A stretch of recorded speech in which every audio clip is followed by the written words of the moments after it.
Hello, welcome to the Bitcoin Standard podcast. Our guest today is Balaji Srinivasan, the entrepreneur and investor and the author of The Network State. Balaji, thank you for joining us. Thank you. I'm happy to join with the author of the Bitcoin Standard. The Bitcoin Standard meets the Network State. This has been like 10 years in the making. What a crossover. The Bitcoin Network State has to happen as well. So very good to see you. Yes, I'm glad we're finally going to sit down and hash out the details of the future. Great. All right. So I guess, why don't you tell us, what is the network state? Sure. Can I show a visual? Yeah. Can I project? All right. Let me show a visual because that picture sometimes says 1,000 words. So share screen, share tab. Okay. So if you just go to thenetworkstate.com and if I zoom in, go to the network state in one image. Okay. And this right here, can you see that on screen? Yep. Okay, that is a mock-up of a network state. What is it? It's very concrete. It's a physical social network. So let's say this is a network state that has 1,729,314 people with annual income, in this case, of $157 billion a year. I didn't put it in Bitcoin terms because it's undefined yet, but fine, just assume. And 136 million square meters. And it's got physical nodes around the world. It's as if every Chinatown in the world was networked together with modern communication technologies and with Bitcoin and with Starlink and so on and so forth. And it's got these little subdevelopments in every city that are actually not so little, because you could have tens of thousands, even 100,000 people there. And together, the population, income, and square footprint or physical footprint of a network state is comparable to that of a legacy nation state. And then here is a GIF where I'll zoom in here. And let me zoom in. But basically this shows how a network state can emerge. You start with, and this will loop in a second, but it'll start with one guy, and then it'll go from over here, it'll go from 1, then 17, 172, 1,000, 17,000, 100,000, a million. And if you look, you basically decentralize and you go into more places around the world and you basically build out the network and you've got more and more nodes. And so if Bitcoin is a decentralized currency, a network state is a decentralized country. So that's the idea. There's much more I can say, but that's a fundamental concept. Yes, but how does that actually function as a state? So you're not saying here that this is going to be a federation of all of these cities, say Tokyo and Mumbai and Dubai are going to be part of the same state. You're saying people in those places will join states that cross these borders, but other people in the same city will be joining other states, all other network states. That's right. So like the Ottoman millet system, for example, right? So let me give some precedents or precursors. So for example, Google has offices all around the world, right? Hilton or Marriott, they've got hotels all around the world. Starbucks has obviously, like restaurants or whatever you call them, coffee shops that are all around the world, tens of thousands of them. And they're all part of the Starbucks network, the Hilton network, the Google network. They're physically located in those jurisdictions. They're under, in some sense, the laws of the states that they're in. But really, much of what happens within those buildings is really bound by, let's call it the private law of Starbucks or Hilton or Google. Like, for example, their brand is on the walls, their mores basically govern who's in there. And you can swipe a card at Google San Francisco and get into Google Berlin or Google Bangalore. And you're really on, in a literal sense, the same network, in the same sense of the same intranet that connects all these places, right? So then if you think about physical nation states, have you ever been to Indonesia? Just Bali, briefly. Just Bali, okay. So if you ever look at a map of Indonesia, it's a group of islands separated by ocean that think of themselves as part of the same country. So what if you had a group of islands separated by internet that think of themselves as part of the same country? Now, it may turn out, by the way, that most of those pieces are more like embassies in another country. But eventually, one of those nodes could get enough. Let's say you have 100 of these nodes around the world. Let's say large Google Office type things or what have you. But for the 101st, you accumulate enough capital that you can crowdfund a peninsula or an island that some state has not had use for. For example, do you see what Egypt did with Dubai, Ras Al Hekma? Are you familiar with that? Yes. Yes. So basically, as you may know, like the UAE, which is, I think, a very well-run country where I think we were in Riyadh the other day, but you've been to Dubai, I'm sure. And Egypt, Egypt was blown up by the whole Arab Spring and so on. I think they've achieved a reasonable level of stability. I don't know every in and out of Egyptian politics, but it's certainly better off than, let's say, Libya, which was pushed into, unfortunately, like civil war. But Egypt has, debt issues. So they have this promontory that pokes out into the Mediterranean, Ras Al Hekma, and they did a deal with the UAE to manage that. And the UAE basically paid them $35 billion to essentially rent out the peninsula and put it under UAE governance, right?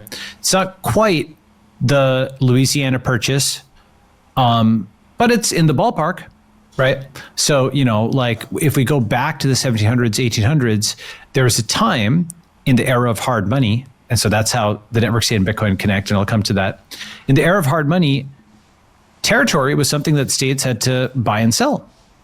And so they did. There was Louisiana Purchase. There was the purchase of Alaska, so-called Seward's Folly, but it was actually a very canny purchase. And at various times, basically, states exchanged territory for hard currency. Now, as you're probably aware, in the 20th century, with the century of centralization and the century of communism and Keynesianism, but I repeat myself because Keynesianism. See, like remember what I said? What did I say in Riyadh? I was like, I speak maximalist fluently, I think, right?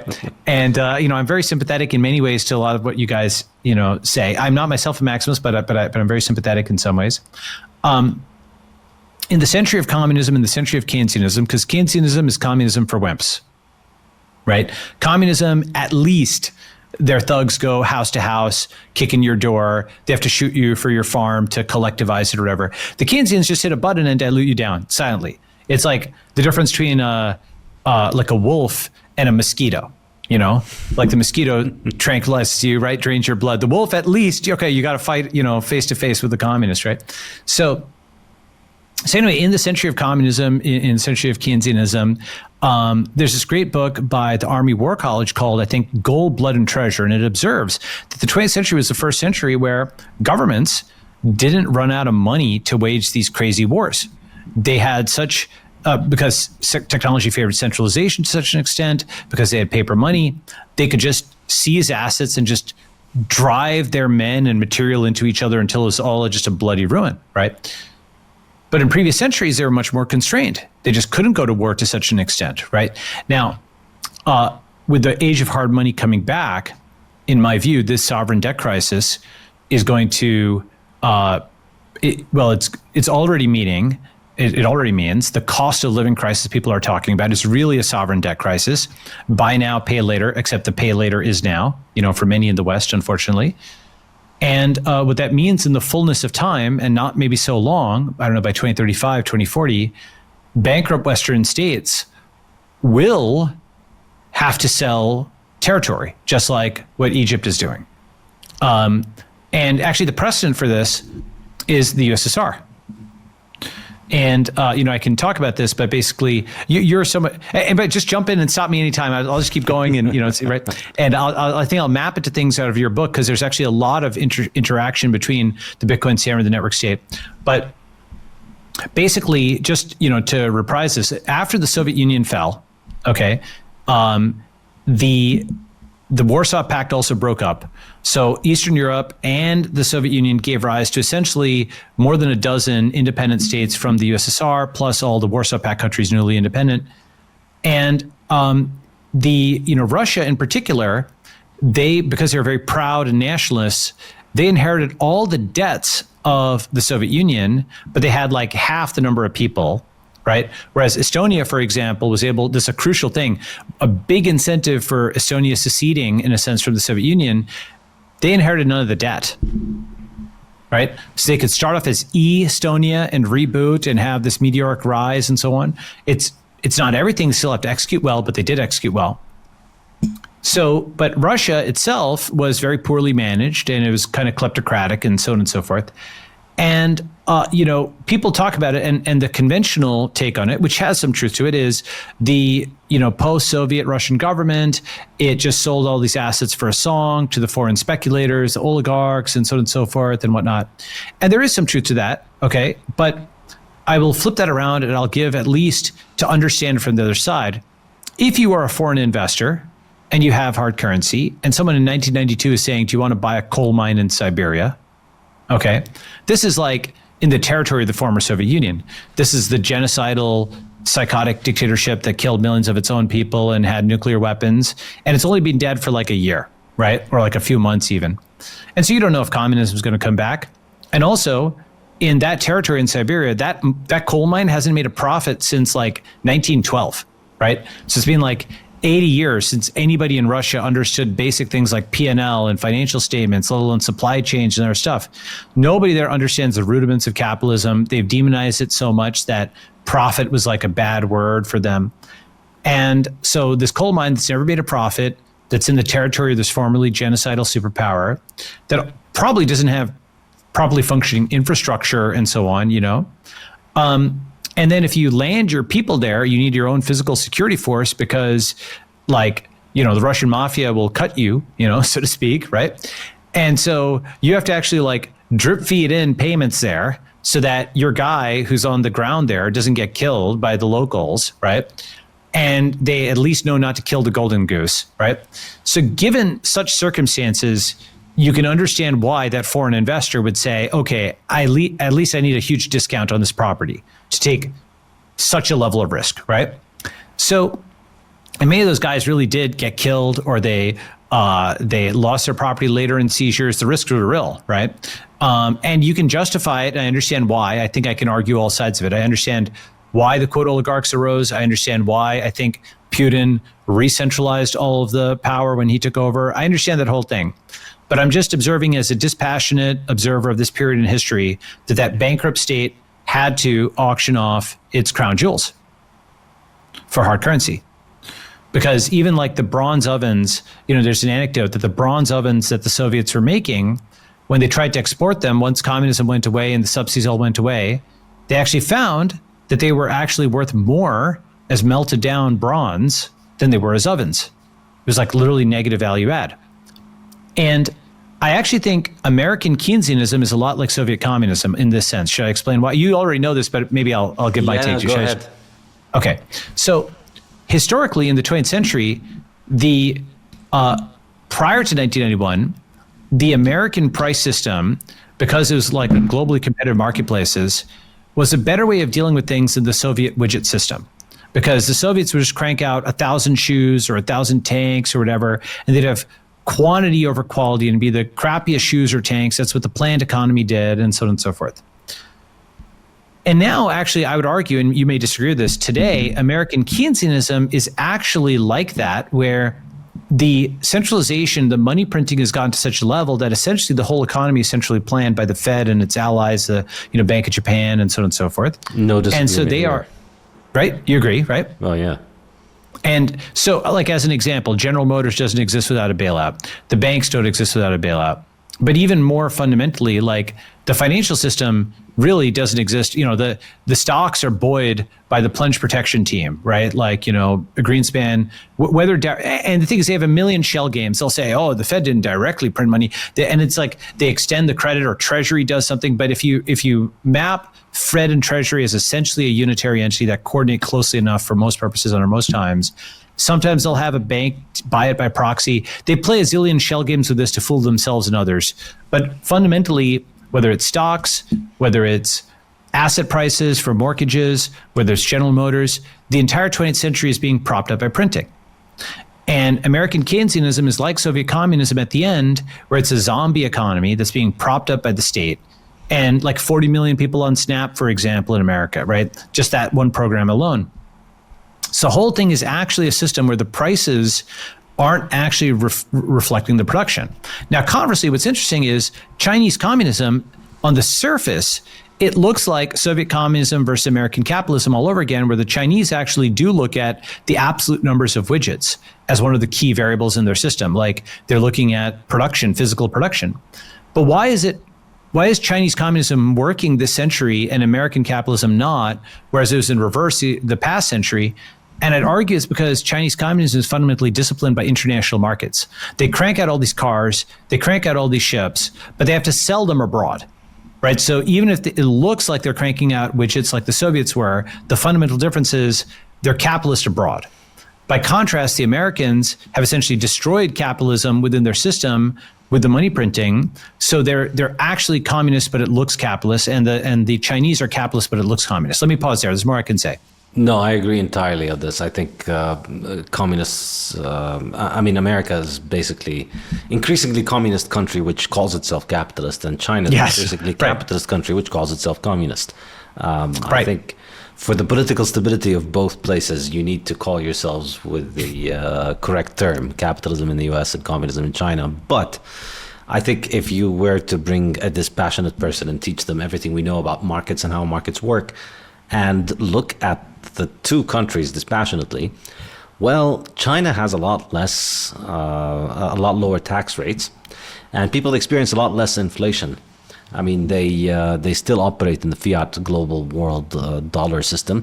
The yuan is practically pegged to the dollar, not exactly, but it's pretty much flat over 20 years. So the Chinese government is not really profiting from inflation as much.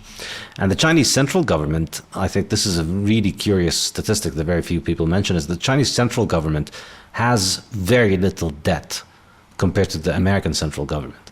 The Chinese provincial governments have debt, but if you add the provincial governments to the central government, it's still less of a debt load than the US states added on to the central federal government debt. So there's more government borrowing, there are higher taxes in the US. And by these very simple measures, the US government is more of an interventionist government. And China protects property rights better, because the most important way in which property rights are violated in modern economies, where you don't have war, and you don't have mass theft of property, and you don't have lawlessness on the street. The most important metric for how much you can keep of your wealth is probably taxation and inflation and government debt by extension, because it's something that is funded by taxation and inflation. So by these metrics, you see that in fact China is probably more of a capitalist economy than the US at this point. They've got lower taxes, so people have more freedom. And I think if you were to make the analogy with 1980s Soviet Union, it's the US that has the decrepit train stations. It's the US that has the crumbling infrastructure. The US looks a lot more like the Soviet Union in the 1980s than China today looks like the Soviet Union in the 1980s, I would say. Interesting. So, well, actually, I did not know that fact, or that that concept about the provincial governments having debt, but versus central government. I want to relate it though to something. It makes sense because this is a very high signal book. Have you ever read this? How China Works: An Introduction to China's State-Led Development by this person, Xiaohuan Lan. I'm probably mispronouncing that. Do you see that one? No, I have not. Okay, this book, so can you see this book on screen? Looks okay, like great. It, yes. How China Works. So this book it's got like some very meh kind of cover. It looks like just some very forgettable textbook. Don't judge this book by its cover. It's very high signal. It's really worth reading. I think it says a lot. And in particular, for example, to your point, state governments within China are expected to mostly fund their operations out of their own pocket. And actually a big part, there's also a very good post by a guy named Andrew Batson on how the Gaokao explains China. This was a little thing they just did a little bit ago. So this is another very good post. I'll put this on screen. Just something I think of as high signal. Did you see this one? Exams are everything in China. Mm-hmm. So why is this a really good post? Essentially, it's worth reading, but essentially he makes the point that the Gaokao which is the Chinese national exam, it's like the SAT, but much more intense, is a centralized hierarchical competition. And once you really understand that concept, you can see many things in China through that lens. So for example, the central government sort of sets up the game, and all of the states and cities and so on, provinces compete with each other for economic development. But the central government makes sure they never get into like shooting each other or getting too extreme. It's economic competition. It's not physical competition, right? Even with all the crazy things that sometimes happen in China. Lots of other things the central government does, they rotate the managers of those provinces so they don't get too much localism or affection to any one thing. They're kind of managing all of China rather than one place. And even with their tech companies, they let them all just smash it out in a given industry, but they kind of set the rules of the road. It's almost like UFC, right? There's like some broad rules, but then they punch it out, right? And so it's not that surprising to me, perhaps, that China kind of keeps its central government relatively debt-free, but allows its provinces mainly to go bust, perhaps to go bust, because it's really bad if the central government goes down, but if a company goes down, it's survivable. You just have other healthy tissue. But I have to go and check that. I hadn't heard that until just now, so that's interesting about that point. One other thing I'll show you, by the way, the single best illustration, which I think is interesting, of Chinese property rights, which I don't know if I fully understand, but at least I'll put it on screen, are the nail houses. Yes, that's a great example, yeah. Right? So these things are common, or at least there's many photos of them, pre-AI, that show houses like this in the middle of like a giant highway or something in China. And what they suggest by their mere... Go ahead. Or a parking lot sometimes. Or a parking lot or a real estate development, something like that. What they suggest by their mere existence is that the entire concept people have of, the Communist Party can just bulldoze people, nobody can resist. Well, somehow property rights were strong enough that they couldn't eminent domain or didn't want to eminent domain everything, right? So there's something interesting going on there. And I won't say that I fully understand, because obviously the Communist Party is strong within China. So I won't say I fully understand it, but my draft is that the party is actually loath to use full state power against a peasant because that looks bad, right? And so, whereas if they're using it against, let's say, Jack Ma or somebody like that, then it might be like, okay, they can spin it a little bit differently, but they're hesitant to use that level of power. They understand there's practical constraints in terms of their popularity, and they don't want to spend down popularity for small things. So that's kind of how I think about it. But that's a draft explanation. I don't think I fully understand when the party uses its power versus not on something like this. I think it was a matter of national security or something. They would just bulldoze it, but I don't know the answer to that. Yeah, no, I think there's a pretty compelling case that could be made that property rights in China are very well protected. I mean, certainly there's been a massive revolution in the sanctity of property rights in China over the last 50 years. And so I think there's a strong case to be made that it's not really a communist country. Having said that, I still think it is pretty, it's pretty remarkable that there is still an enormous role for the government in economic development in China. And that does involve a lot of socialism, a lot of central planning. It does involve a lot of centralized control over economic resources. But I would say, the Mises' critique of socialism fundamentally comes down to property rights. It's not an incentive issue. Most people, when they think about the problem of socialism, they think about the issue of incentives. If you don't let people get rich, they don't have an incentive to go to work. And that's maybe true, maybe not, but that's not the economic argument. Because you can solve the incentive problem. You tell them you die, or you starve, or you get thrown into a gulag. That's much more incentivizing than getting rich, right? You'd rather not get thrown in the gulag than it's a stronger incentive than becoming rich. On that point, by the way, that is my draft hypothesis for why wars, quote, stimulate the economy, is because it's not that the broken windows argument is correct. It is that it's do or die mode that sort of conscripts everybody in a way that they're like, okay, I better work or I die. Like in the sense of, so it's a little bit like everybody drinking Red Bull or something, but they're like, if I don't put in my all out effort into the economy for a minimum price, I die, right? So that's not good, but that's a better explanation than the various kinds of Keynesian theories. Do or die seems to be more explanatory. I think I think the better explanation is just that they cook up a bunch of nonsensical statistics to say that the war led the recovery. World War II is the best example of this. World War II did not cause the recovery. The end of World War II caused the recovery. Right. At a time when the Keynesians were out there saying this is going to be the biggest depression in human history if we stop the war. I mean, Paul Samuelson, who practically wrote most of the world's textbooks in the second half of the 20th century, he said this, I think, in 1943 or 1942. He said something along the lines of, if the unthinkable disaster happens and the war ends in the next 6 months, we will have the biggest depression. Did he say that? Interesting. Yes. Yeah, because in his mind, the reason the economy was quote unquote recovering was because of all the military production. Well, oh my God. And so if you stop killing Germans, then you are going to make the American people starve, because then GDP number doesn't go up. So it's that mentality that makes them say that it was the World War II war effort that got them out of the depression, when in reality World War II just prolonged the depression, and it was the end of World War II. And the other thing about the end of World War II is that the end of World War II ended the New Deal. That was the real kicker, because after the war died, after the war ended, FDR died, Truman took over, Congress was become Democrat, Truman was a Republican, they were Democrats, they couldn't agree on anything, and so most of the statutes of the New Deal ended.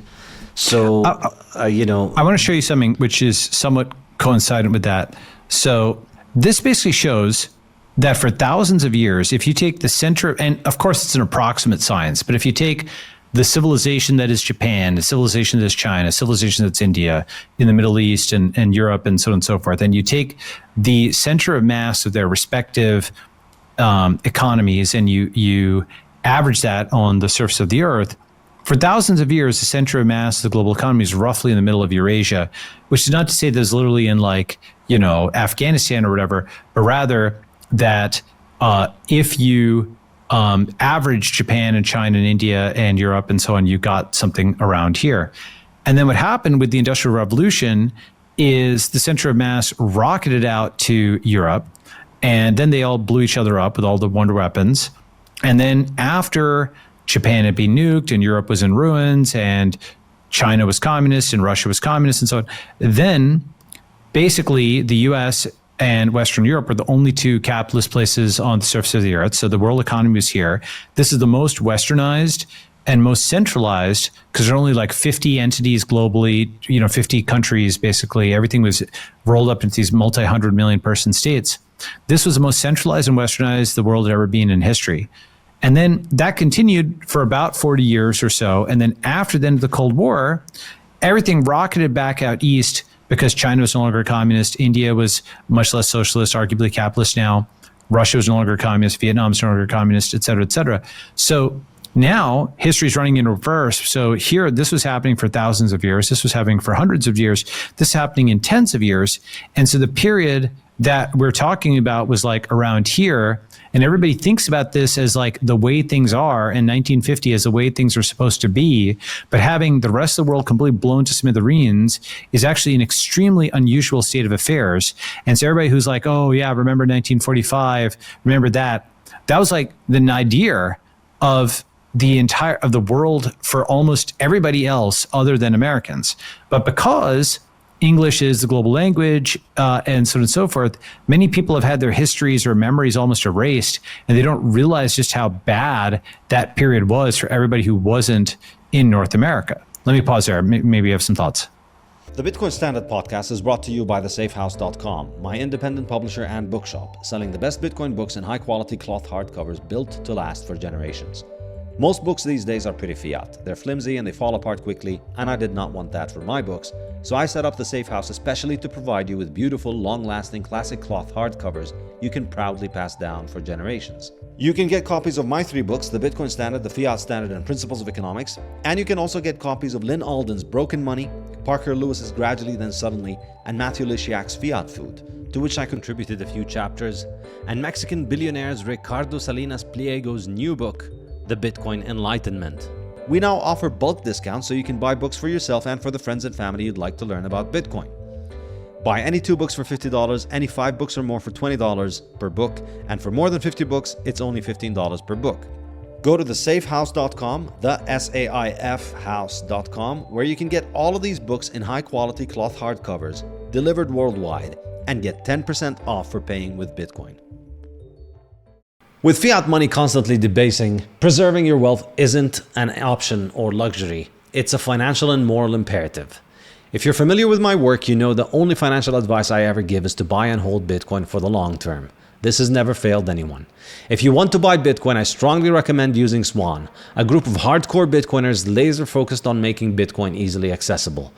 While most scramble to react to each new crisis, Swan private clients are already positioned in the only monetary asset with absolute scarcity, Bitcoin. Swan Private partners with families and institutions who share a principled conviction in Bitcoin as the foundation for multi-generational wealth. With concierge service, deep expertise, and uncompromising security, the Swan team helps clients exit the crumbling fiat system and secure their future in sound money. Today, Swan Private serves more than 5,000 high net worth clients who have purchased more than $4.5 billion of Bitcoin and put it into cold storage. If you're ready to move beyond the false promises of fiat, start your long-term Bitcoin strategy at swan.com/saif, SAIF. No, I agree entirely. I think it's very true. And to go back to the original point on China, I'll just say the fact is, I think this is kind of a challenge to what Mises says, in that Mises says the governments cannot plan because the absence of property rights means there's no free price system. Therefore, there's no rational way of calculating. Because in his model of socialism, the government is the one that is producing the input goods and the final goods. And so the government is buying from itself at all stages of the production process. And therefore, if it's a monopolist buying all of the same goods from itself, it has no mechanism for pricing things. Well, China essentially seems to have hacked that in a way by, well, I mean, they haven't really hacked it, but in a surreptitious way, they hacked it by solving the problem, which is allowing people to have property rights, which creates markets, therefore real prices emerge, therefore economic calculation and planning become possible. But I think the key thing is they are operating within a global market, as you said. Because they're operating within a global market, they're able to get global prices as inputs, and then they're able to perform calculation. And then to go back to your point on the national exam, the Gaokao that they have in China, I think that also is probably an important factor in explaining this, because, you know, you may say what you want about the issues of socialism. Putting smart people in charge makes things better. So one of the ways in which they make things better is that they give people property rights. And then that means that when they start taking decisions, they make good decisions. So it's a remarkable fact that China has recovered from communism in an I would say unmatched way. Very few other places in the world have managed to pull this off so dramatically and so quickly, and to advance so much. I mean, at this point, you arguably could say the Chinese economy is larger than the U.S. economy in real terms. Absolutely. Have you been to China in the last few years? No, I've been to Hong Kong once, but no, I'm planning on going to China soon. I think a visit to China, basically my view is, when I talk to an American friend or any American friends, I ask them if they've been to the following 7 cities. I say, have you been to Warsaw, Dubai, Riyadh, Bangalore, Ho Chi Minh City, Singapore, and then Shenzhen? And then actually I'll also throw in some, smaller Chinese cities, or less well-known, Chengdu and so on. So it's actually quite a large city, but, things are in the interior. There's the 4 Gaiga cities like Guangzhou, Shenzhen, Beijing, and Shanghai, but then there's others that are people don't know as well. And I think that unless they've been to those cities, they're simply not calibrated on what the world is today. You are. I think you're a smart guy. You've been around a bit, but it's impossible to travel from America to China and to take off in some blue city with, mentally ill drug addicts running around, literally, often within but then a drive to the airport and then land in China and walk around and see completely clean streets and, people just having fun at the mall and, totally spotless everything. You have to realize China has won, right? It's actually already there. And, this is finally getting priced into US posture where the US is actually retreat. There's a weird thing happening, which I'd call a shouting retreat. Right. It's similar to how, during the Biden administration where they're saying inflation is transitory, while they're selling as many bonds as possible. Right. And then they jack up the rates on them and destroy everybody who believed Buffett when he said, always bet on America in 2021, after the BLM riots, after all of that craziness, after, and so on. They just got ruined because even the New York Times ran this article at the time was saying banks are loading up on bonds, but not because they want to, right? Because these were really low interest rate bonds and they were just buying huge amounts during this fake 2021, going out of business sale or going out of business print. Anyway, point being, just like the Biden administration was saying, inflation's transitory, bet on America, buy bonds. And if you did, you got destroyed with multi-$100 billion losses. In the same way, the quote Department of War is basically fake, because it's calling itself Department of War and doing all these chest thumping kind of things. And I understand why they're doing it, by the way. I'm actually a lot more sympathetic to them, but they're at the same time executing a retreat. They're retreating in Ukraine. They basically, got beaten by the Houthis. Certainly they weren't able to beat the Houthis militarily. NATO was not able to beat Russia militarily. And if you can't beat the Houthis or Russia, you definitely can't beat China. And so Hegseth, who's a defense secretary, is smart enough to realize this. On a podcast last year, he said something like Chinese hypersonics could sink all U.S. aircraft carriers in the first 20 minutes. And other people within the defense establishment, like the Raytheon CEO, has said you can't decouple from China. And the previous secretary of the Navy said China has more shipyards, or one shipyard cranks up more ships than the U.S. Navy combined.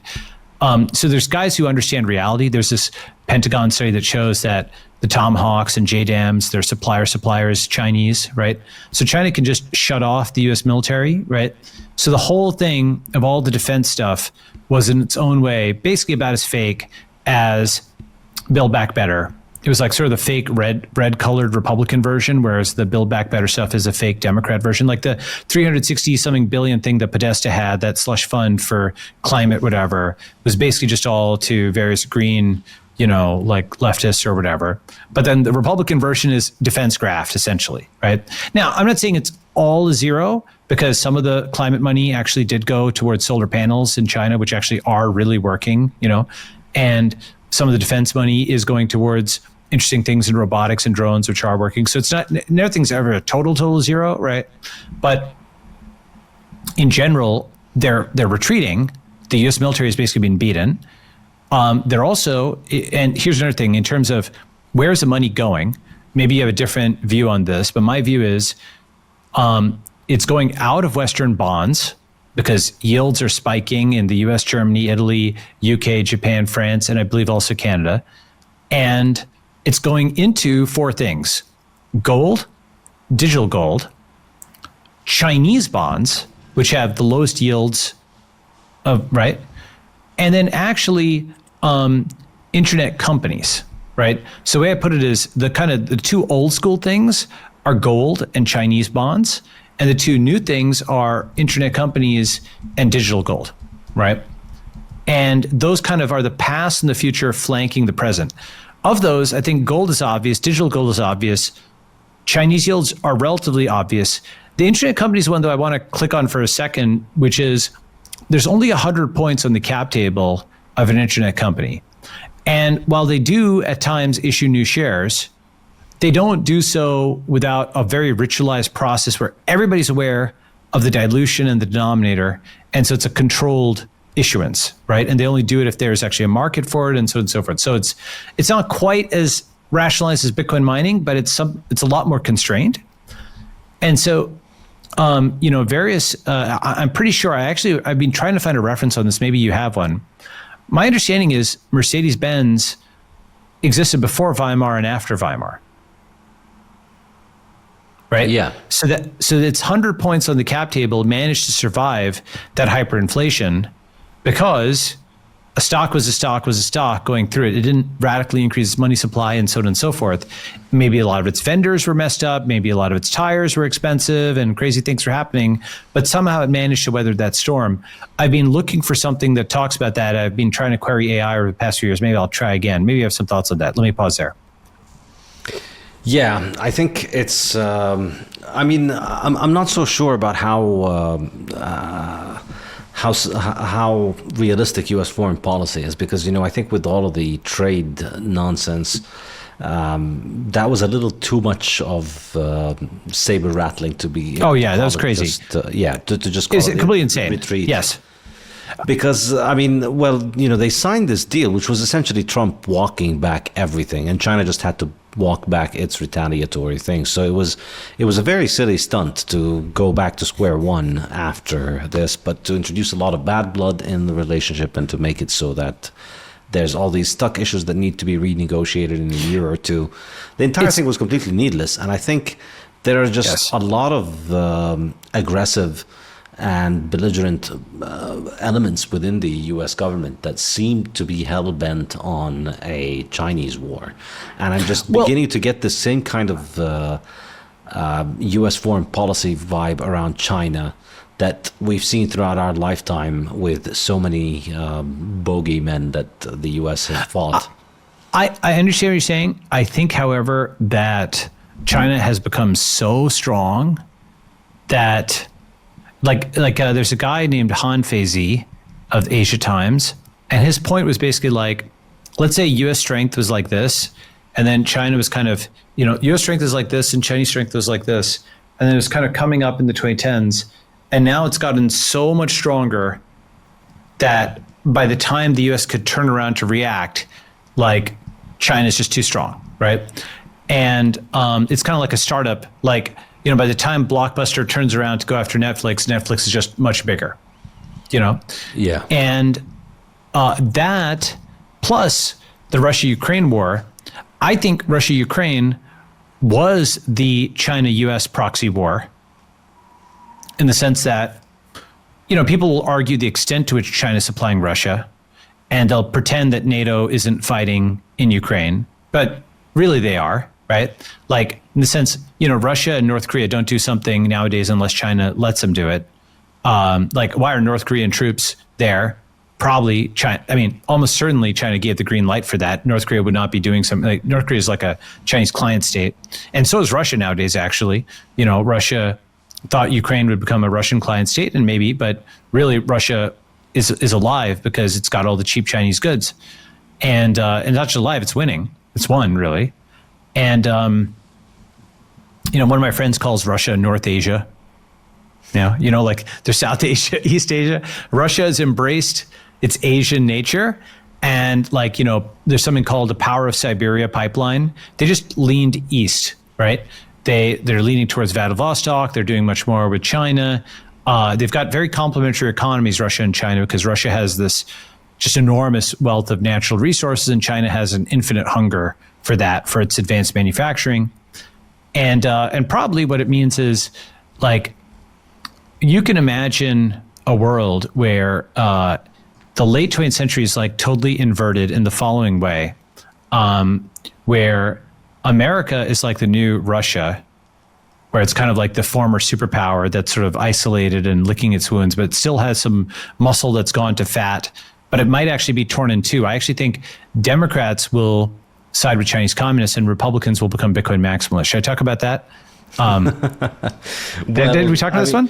We should, but I think we've left a little too many loose ends to. Sure. Go through loose ends. Go. Let's go. I think we were the reason we got into all of the Russia and China discussion in the first place, I think, was we were discussing sovereigns selling territory. Yes.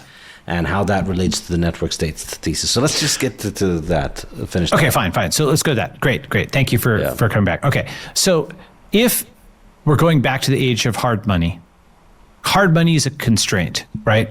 We're basically getting, in a sense, the hard money that libertarians wanted and the global government that progressives wanted, except that global government of governments is Bitcoin, which is the network that stands above states, that limits what states can do without the consent of others, right? And they simply can't steal like they've gotten accustomed to stealing. That means the 20th century states business model outside of China is basically busted. One way of thinking about that is the cost of seizure increases. If you're a Venezuela-like kleptocracy, let's say it costs you about $40,000 to send a SWAT team to somebody's house. You need to make $40,000 in Bitcoin from that seizure. That's actually hard to do over and over again, right? So coercive seizure, which was the entire 20th century state and going back quite a ways, the business model, that goes away. And you go to the subscription state instead, right? Only those states that can persuade people to part with their voluntary, it basically becomes voluntarism, right? Coercion becomes far, far, far, far less viable. You have to go to subscription rather than coercion. There'll be a huge amount of thrash en route to this. And, like these states will not go easily, because the state is not just a thing, it's also a group of people that will just hiss and bite and scream and scratch on their way down, which is what's happening. And you want to be kind of far away from that in every sense of the term. But eventually you go to a subscription state. And like, for example, we've actually got a proof of concept, which is more than proof of concept. Dropbox, Google, all of them have millions, in some cases, hundreds of millions or even billions of users that pay subscriptions globally. And their revenue is more than the vast majority of nation states. The vast majority of nation states have less than 100 million people, right? More than 50% have less than 10 million people. So these online networks have a completely voluntary, non-coercive mechanism of revenue generation, which is basically, if someone doesn't pay, then their service is cut off. And when they do pay, it comes back on. So simple, so automated, nobody gets mad. It's very fair, right? And you just put your card in. This scales to literally the entire world and every single person, and it happens billions of times a day these payments are made. That is actually, and crucially, Dropbox is not asking you what's your percentage, you're not giving a percentage of your income to Dropbox. Yes, they do some kind of tiering where it's like individual versus enterprise subscription and so on and so forth, but it's much more reasonable than the progressive tax rate and so on in Western states, right? So in the 2040 time range, you get to the subscription state, like after the thrash, the sovereign debt crisis and so on. And these constrained states are actually a lot more like companies. And frankly, how much territory you can guard voluntarily, who knows, right? I think you're going to see a lot of asset sales. I mean, one way of also looking at this, by the way, Australia and New Zealand are actually better run than, they're not actually members of the G7. They're the best run Anglo states. Do you know why I say that? Maybe you're familiar with this. I'm not sure, no.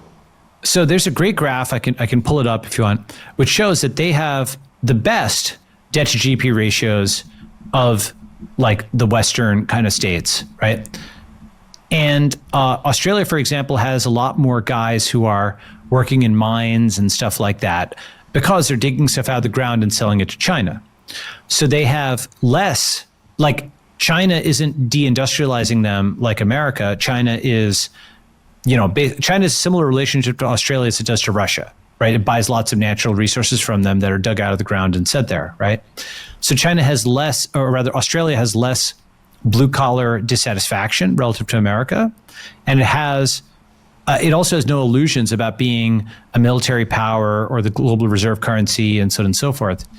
And Australia also did something else, which is they sold or subleased a fair amount of national resources to actually get the debt almost down to like 4.7% of GDP right before the financial crisis. So they were, until the financial crisis, the best managed Western economy. They actually showed that you could cut it down. And a big part of that was asset sales. So that the Australian precedent, I mean, just like, how the New Zealand precedent of 2% inflation rates was like a big thing, right? I mean, 2% is at least good. They have some theoretical cap. It should be 0%. It should be -%, as you and I both know, right? But 2% at least is better than like total, right? So the same with these small states can sometimes influence others. I think the Australian precedent of effectively selling land. And when they're selling land, it was like sometimes they're selling concessions, like their airport is not managed nationally anymore, but others are managing it, right? So that's a model for, I think, where Western states that are reasonably managed are going to have to go. It's almost like selling off state-owned enterprises, right? Now, here's the issue. This presumes that there is a government to do business with. And I think in Western Europe, I think you'll have some semblance of a government. In a funny way, I'm actually in some ways more bullish. I'm more bullish on Americans than Western Europeans, but I'm more bullish on Western European governments than I am on American government, on the American government. Should I say why? Yeah. If Western European governments have lots of flaws, but fundamentally there's like still a civil society there. Like when you walked it, like the infrastructure is better, other things are better. Their demographics are better in many ways. Whereas in America, the only thing that the US exports are A, tech, and B, the dollar. And when the dollar goes, and it's going real fast, that's why they're doing remittance taxes. That's why there's tariffs. It's like any one of these policies, you think about it together.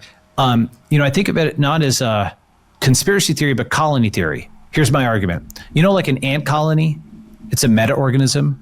And each individual ant doesn't necessarily know what it's doing, but the colony as a whole knows what it's doing, right? Like a flock of seagulls or a school of fish, right? So I think of the Western US government and all governments really as meta-organisms where you can model it as if it's a conscious organism, not omnipotent, but like an ant colony. An ant colony has an intelligence to it where you can model it at the ant colony level. Just like you as a human being, you have like skin cells, you have, hair cells. Those cells don't have a full state of what it is you're doing, but they will kind of work with you when you're doing things, right? Make sense? So if we model it that way, and you think of Democrat left and right as basically responding to the signal of the US government is running out of money, right? The Democrats say, take it from the billionaires, tax the billionaires. They're completely enumerate about this, but that's like kind of how they're thinking, right? And the Republicans say, take it from the foreigners, and they're enumerate about it because they think incorrectly, or they think only partially correctly that America is subsidizing the world, but really much of the world is subsidizing America.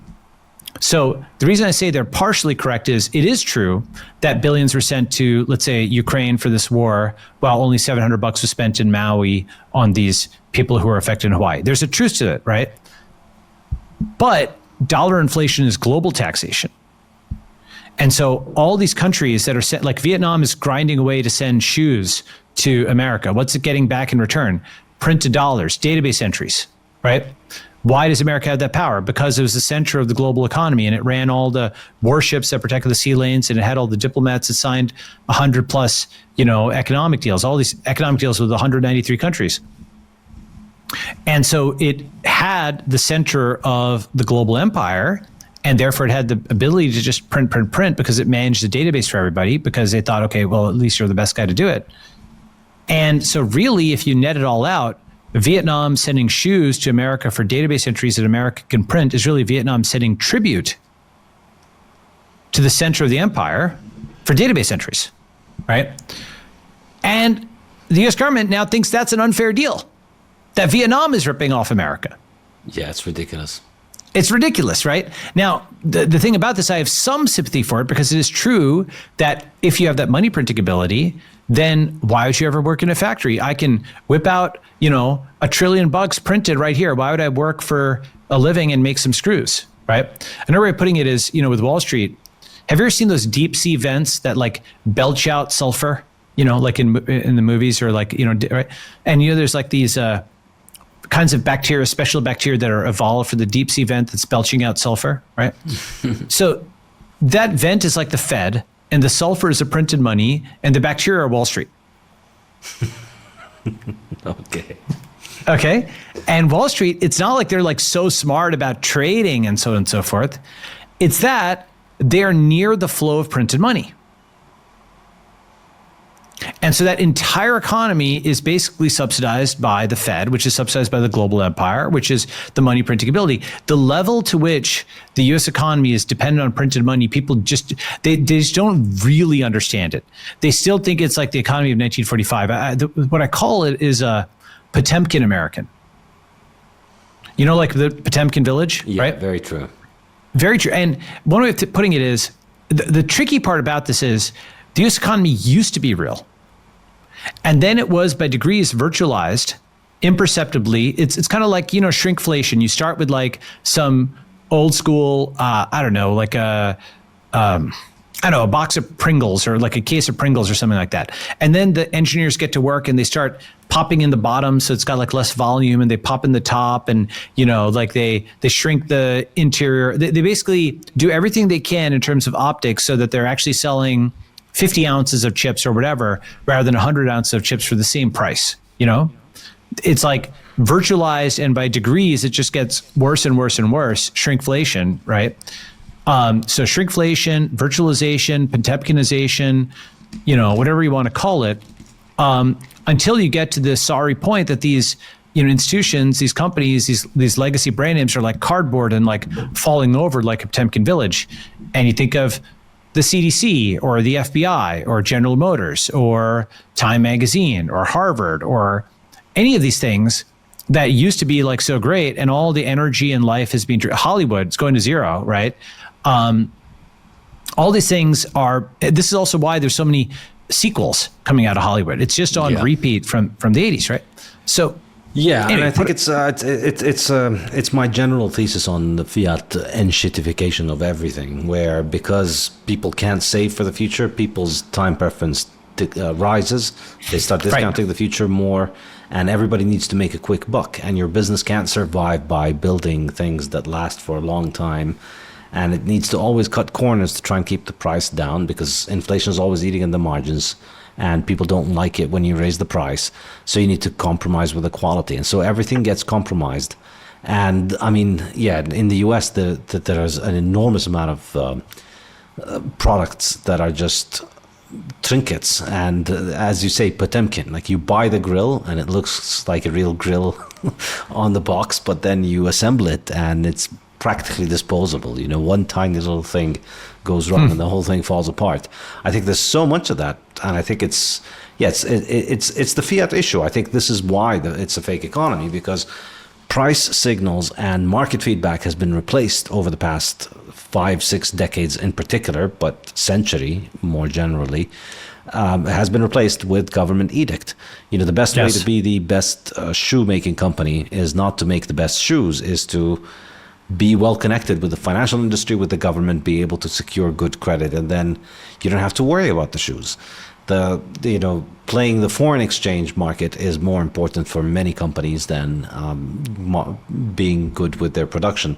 So things all shift toward high time preference, short-term focus, and compromising quality and deterioration. And that's why you see all these brand names essentially falling apart, whether physical or reputational. This podcast is also brought to you by the Bitcoin Way, your professional Bitcoin IT team offering you personalized, secure, and comprehensive solutions for every step along your Bitcoin journey. The Bitcoin Way offer live concierge service to guide you with your Bitcoin cold storage, running your node, privacy best practices, inheritance planning, corporate strategy, and multi-sig solutions.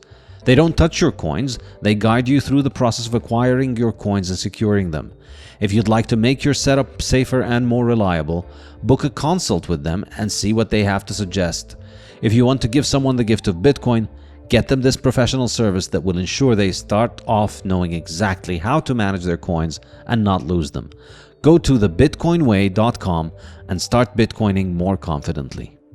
Now, I will say something, which is, this is a piece that I feel I would not say that I don't think I have 100% confidence in what I'm about to say. Let's call it a tentative hypothesis I want to probe on, think about, and so on and so forth. Sometimes I'll float a draft kind of thing out there. So one thing some people will sometimes give me a counter argument on is they'll say, well, look, China prints a lot of money, and they have done at times competitive devaluation seemingly with the US, and they want to devalue their currency to make their exports great. Why is it working for them when it's not working for America? And I had to think about this a little bit, and my draft answer, which I reserve the right to change, and if I get it wrong or something like that, but my draft answer is basically, if inflation is taxation without legislation, that's like Milton Friedman's line, if you've heard that one, right? And China's taxing in this way, the big difference is they're actually spending it on public works that actually do increase the productive capability of the Chinese people. So it's not just a bridge to nowhere or a fake bridge or like some weird make work NGO project or something like that. It's like the Hong Kong, Macau, like super bridge, or it's, like there's a lot of really interesting public works type things that they've done in China. Basically, they spent the printed money wisely on balance. Yeah. Like you can't walk around China and not see it looking pretty amazing. Yeah, but I And- think So I'm not saying, go ahead, go. Say. Well, if I would say, Please. I would give a different answer to that one. I think it's because in the U.S. they spend a lot of infrastructure as well. Famously the fast rail between San Francisco and L.A. That was Well, but a there's lot of graft. expenditure. Yeah, I mean Yes, it wasn't spending, built. but not That's results. a small detail, but they still Right. they still spent a lot of money. So I Yes. don't think the U.S. is failing because they're not spending enough on infrastructure. They're clearly spending more than enough on the SF to LA fast rail train, which doesn't Yes, well, exist. But I think it's not Yeah, the go ahead. results. They have the spending, but they don't have the results. China has results. Yeah. And so, in a sense, the American cost, or whether you call it graft or you call it legal graft, right? Like what California did is legal graft, where it's $100 billion or whatever the number is on the train. And they made the mistake of actually posting a photo showing what had been built. Do you remember that? Yes. Did you see that? Do you remember that? Yes. Yeah. And yeah, it was like, yeah. it was like a half a mile or something like that. And they were so proud of it or whatever, right? And it was finally a visual thing where normally they avoid the visual. It's all words and word clouds and what have you, right? But I think that's the difference. China's actually competent. Yeah, but I think what joke. explains that. Go ahead. I think what explains that is not so much the lack of spending in the U.S. I think the key difference is that the Chinese cannot export their inflation. The Americans can. Americans can interesting. get the cheap shoes from Taiwan and Vietnam and China and all over the world. They can get all of these products without having to work for them. So everybody in the U.S. essentially faces this trade-off whether you go and get an actual real job producing things of value and get paid, or whether you find your way to the fiat money printer. And, given that real work is difficult, it's uncertain, you may get into all kinds of problems with it. It's highly risky. Whereas, getting into the fiat money printer's good graces is a lot more sustainable and a lot better business model. You don't have to work and you just find a way to get money. So I think the reason is ultimately that all the smartest people in the US are out there chasing quick Fed bucks, trying to play guessing tea leaves with Fed statements and figuring out all kinds of trivial bullshit in companies that are essentially, as you said, Potemkin economies. All these companies that produce reports and emails and credit to one another and just lending to one another. It's all excuses to run the money printer. And it's all well-connected firms, and they get access to cheap credit, and they just need to continue to make work essentially to justify the credit line. And then essentially they do credit arbitrage. They borrow it from the Fed at 3%, and then they lend out to other people at 6%, and they need to look busy while they do that. That's the entire business model, because ultimately there is an entire planet that's out there that's buying these dollars. So you just need to get into the good graces of somebody who has access to the money printer. You get a lower interest rate and you're set. That's what the smart people in the US are doing. You can't do that in China. Not You have to work because for a of living. communism. You can't do that because the Chinese can't export their inflation. They can't just print money and send it abroad and buy things. They have to make things, and they've been making things for 40, 50 years. And they've been getting a lot better at it. So all the smart kids in China are out there making actual products, building actual bridges. That's how they eat. It's not. It's. I don't think it's some kind of accident that over the last 100 years, China went from being dirt poor, and the U.S. was building amazing bridges 100 years ago, and today it's the opposite. I think it can't be an explanation in the people. I think it's something about the economic incentives, and I think ultimately it's inflation. And yes, I am guilty of explaining everything with inflation, but just because I do it doesn't mean it's wrong. It's an important. I mean, it is going to be the phenomenon of our times. It's funny, like, you know, the 1930s were the Great Depression. We're in the middle of the Great Inflation. And I don't think people realize what that really means. I mean, I want to actually talk about this because I've got my mental model of the future and you have yours, and we can maybe line them up. We had a thread on this a few months ago where I think we really do have a kind of a similar model of things. I think the difference is, but let me give mine, you give me yours, okay? So there's tons of Hollywood movies on, like, you know, aliens landing, right? Or like robots, you know, killer robots, stuff like that. And most of them, by the way, presuppose that the present was okay, it was good enough, and these evil tech guys came and messed the whole thing up with their evil robots or whatever, right? But there's a flipped around version where it's actually the present that's dystopian. It's like mentally ill addicts in San Francisco, the money printing and so on, and maybe the future could be better if we do the right things, right? So, you know, Satoshi or what have you coming up and inventing something. But leaving that part aside for a second, I think it's useful to game out exactly what happens when a currency dies, right? So let's say you're like sitting in geostationary orbit and you're looking down on 8 billion people, okay? And they all have a little, you know, table over their heads, which has like their current bank balance and all the currencies or whatever that they hold, right? Because in a sense, this is all a game that humans play amongst ourselves to coordinate things. It's a coordination game, right? Like, for example, a bird or a wolf or something like that walking along doesn't have a name, doesn't have a passport, doesn't have any of the software layer on top of them that is currency, identity, all this kind of stuff. Only humans have that, right? Okay. So this you know, like this spirit that's looking down from geostationary orbit, it's looking down over all these people. And then what happens, let's say one fine day, the dollar inflates to the point that basically anybody who's got a line item entry, which is a dollar or some other Western allied currency, it's at infinity, which means it's at zero. It's at Zimbabwe bucks. Okay. Now what happens? Well, let's say that happens overnight, just as just a thought experiment. Well, first, it's not like anything physical on the surface of the earth immediately changes.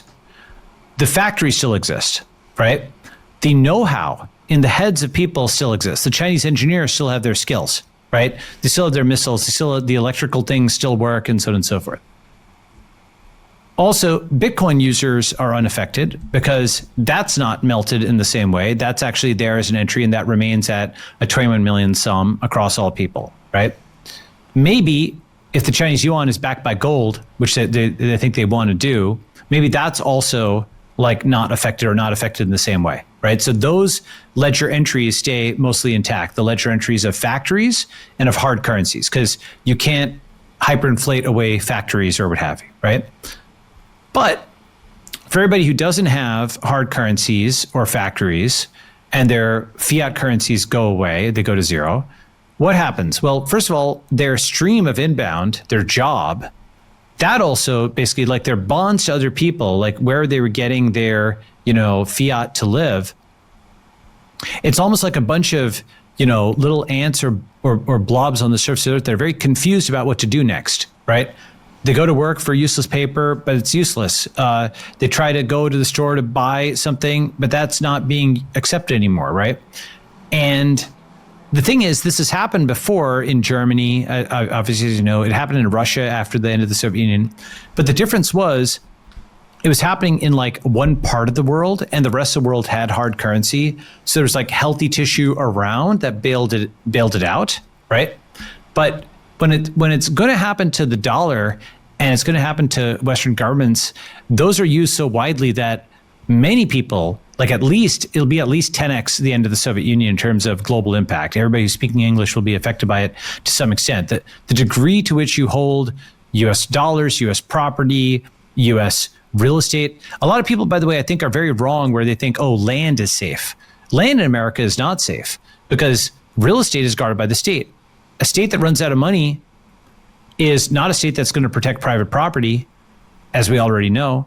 You know, it's also a state that allows squatters in your homes. It's a state that allows homeless addicts in your doorstep. It's a state that allows your house to burn down in the Pacific Palisades.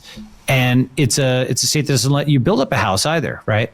So So if you zero this out and you zero out all the fiat bonds that are holding people together, my view is, Democrats and Republicans, they don't talk to each other. They're not on the same social networks. They certainly don't vote for each other. They don't even marry each other. Only 4% of Democrats are married to Republicans. Okay, the only thing they do to some extent today is trade with each other, even though they're like firebombing Elon's Tesla dealerships and stuff like that. There's still trade that's happening, right? But when that last piece of paper, the dollar, gets ripped in two, that last strand that's holding the disunited states of America together, because it's really disunited states, it's not the United States. Even the term American and America first, the problem is it's more coherent to say like Republican first, right? I mean, Democrats define democracy as ruled by Democrats, and Republicans define American as red American. And both of them are always confused when 50% is the other way. That's why Democrats lose an election, because 50% are Republicans, and Republicans say American and 50% are blue Americans. So their words are wrong. Their map of the world is not correct. But when you start saying Republican first or Democrat first, and you start realizing those become ethnic groups, essentially, like Sunni and Shiite, for example, or Protestant and Catholic, after the dollar goes and all legacy bonds between them are broken, first of all, they both blame each other. What'll happen is probably the Republicans will blame China and the Democrats will blame Bitcoin. That's like likely to be what happens. And I think Democrats are already siding with Chinese communists, where, Gavin Newsom welcomed Xi to California, and like Hassan, went to China, and so on and so forth. And, I understand why that's happening. I think, that's likely to happen. The West Coast and so on will be able to get goods from China without tariffs. Republicans will become laser-eyed, assault rifle wielding, stake eating, crypto anarchisty, Bitcoin maximalists, because that's already happening as well, right? I think the way I put it is after MAGA maximalism, after orange man, orange coin. Haha. Okay. Kind of funny, right? And the reason is that after Trump, there's no other single figure, I think, who can. I mean, the Republican coalition has so many contradictions within it. It's going to be riven. And it's just going to be a bunch of people who the only thing they share is, okay, Bitcoin is good. Like an example, somebody like, I don't know, gosh, I don't want to name him, but there's like a podcaster who basically is like he's anti-Indian, he's all this, but he likes Bitcoin. So you know what? We got that, right? We agree on that. We agree on fiat, currency being bad and hard money being good. There might be 50 other things we disagree on, but we've got that. So the post-Republican, post-Trump coalition isn't really a coalition. It's a Bitcoin maximalist coalition, and it's no longer America first, because I think the outcome of the destruction of the dollar will be to end Democrats' faith in quote democracy and Republicans' faith in America. Democrats will side with Chinese communism, and Republicans will become Bitcoin maximalists. And Bukele is a maximalist, but Elizabeth Warren will side with Chinese communism, right? So any grouping that says American, that puts blue Americans and red Americans together, but has Bukele as an outgroup, is, I think, incorrect from where things actually are, right? If Bukele isn't part of your tribe as a Republican, you probably have the wrong definition of what your tribe is. At least I think that's where it's going to be in like 5 years or 10 years, right? Like MAGA is, in my view, sort of like wokeness in this sense, where it's like a last gasp type of thing to try to solve something ideologically, which is not being able to be solved that way, right? They're not going to be able to bring back the America of 1945 or 1985 or even 2005. And they're only just starting to dimly realize that. Which is not to say it's not that I don't have some sympathy for them. Even I have some sympathy for many of the Democrats too. It's just a very unfortunate situation for them where their pie has shrunk and the successors are China and the internet. So my view is that when fiat goes, it tears those remaining bonds. You have what I call American anarchy. The Democrats go to the communists and the Republicans become hardcore Bitcoin maximalists. And that's where I think the future is. Let me pause there, get your thoughts. Yeah, I'm not so sure about the theory of Democrat-Communist-China alliance. I think there's a lot of anti-China sentiment on the left in the U.S. as well. But there was, but I'll show you some graphs. Go ahead. Yeah, no, go ahead. I'm not as up to date with American politics as you are, but this strikes me as unexpected. So go ahead, Here's my argument on that. Basically, the thing is that you're absolutely right that from 2020 to 2024, Democrats actually did push pretty hard to try to fight China, right? Except they lost. And in losing, once you lose, then a faction of the party that disagrees is coming to the fore. So Gavin Newsom was not the anti-China one. He was the only Democrat who in 2023 got an in-person meeting with Xi in China. Okay. And he basically went and pivoted he said there's tons and tons of articles on this. You can look at Xinhua, China Today, CGTN. And what he said was he's willing to be China's long-term stable and strong partner. Xinhua commentary, welcome more Newsoms to come. Okay. And this was a very important thing. Democrats are more likely than Republicans to say U.S. and China can cooperate. So this is like a 20-point gap. And this was like, 2.5 years ago. Wow. Okay. And so, and I think that has accelerated over the last few years because, in a sense, Democrats just want to be part of the strongest state. And Republicans are more like an ethnic group or like a nation, or they want to be, at least. Like Democrats are the state, Republicans are the nation, very roughly, right? And so Democrats wanted to, the fight with China was like, who has the strongest state? Now that they've lost, they're willing to just be administrators of essentially the greater East Asia co-prosperity sphere 2.0. I'll give you a concrete version of that. Newsom has said that he doesn't want to enforce the China tariffs or the tariffs in California. Right? And because that's actually a great left populist line for him to take, since cheap Chinese goods in a time like that is going to be probably a constitutional crisis that we can foresee coming, where prices are going to soar. Newsom will say, we're not enforcing tariffs on Chinese products in California ports. The California public will probably be on Newsom's side, many of them, because they want cheaper goods. But many Republicans will say, oh, you traitor, you're basically like a strike breaker or something like that. You let this through. And there'll be a huge fight over this, right? But fundamentally, I think China's state capacity, and now the Democrats are, the analogy to this, by the way, is like Venezuela, North Korea, right? China's very used to dealing with sort of post-apocalyptic socialist states, right? Like, post-dollar America will be a lot like Venezuela. Yeah, and that's I don't know how much I agree with that. I have, I think we've discussed this on Twitter before. I think I have a much more rose-tinted glasses. Go, give me your view. Give me your view on this, which is, I think this is the dystopia. We are in the dystopia right now. This is it. The high inflation and the fact that people in the year 2025, when we have all these incredible machines and all this incredible software that gives us so much high productivity, and you have people living in what is supposedly the richest country in the world, in the US, working their asses off throughout their 20s and struggling to buy a house at all. And some of them may never own a house. I think this is the damage of inflation, and I think there will be, if we do actually witness the dollar die, it would be painful initially, but I think the aftermath, I don't see it as a Mad Max world. I see it the other way around. I see it as people just waking up and realizing, oh my God, I can't believe all of these horrible things that were happening to us because of fiat, and now they're over. I think so much conflict, drama, inflation, obviously theft, and economic problems will just be resolved when you take inflation away. And again, I am a monomaniac. Inflation is my hobby horse. I see it everywhere, but that does not necessarily mean that I'm wrong. I think it's just it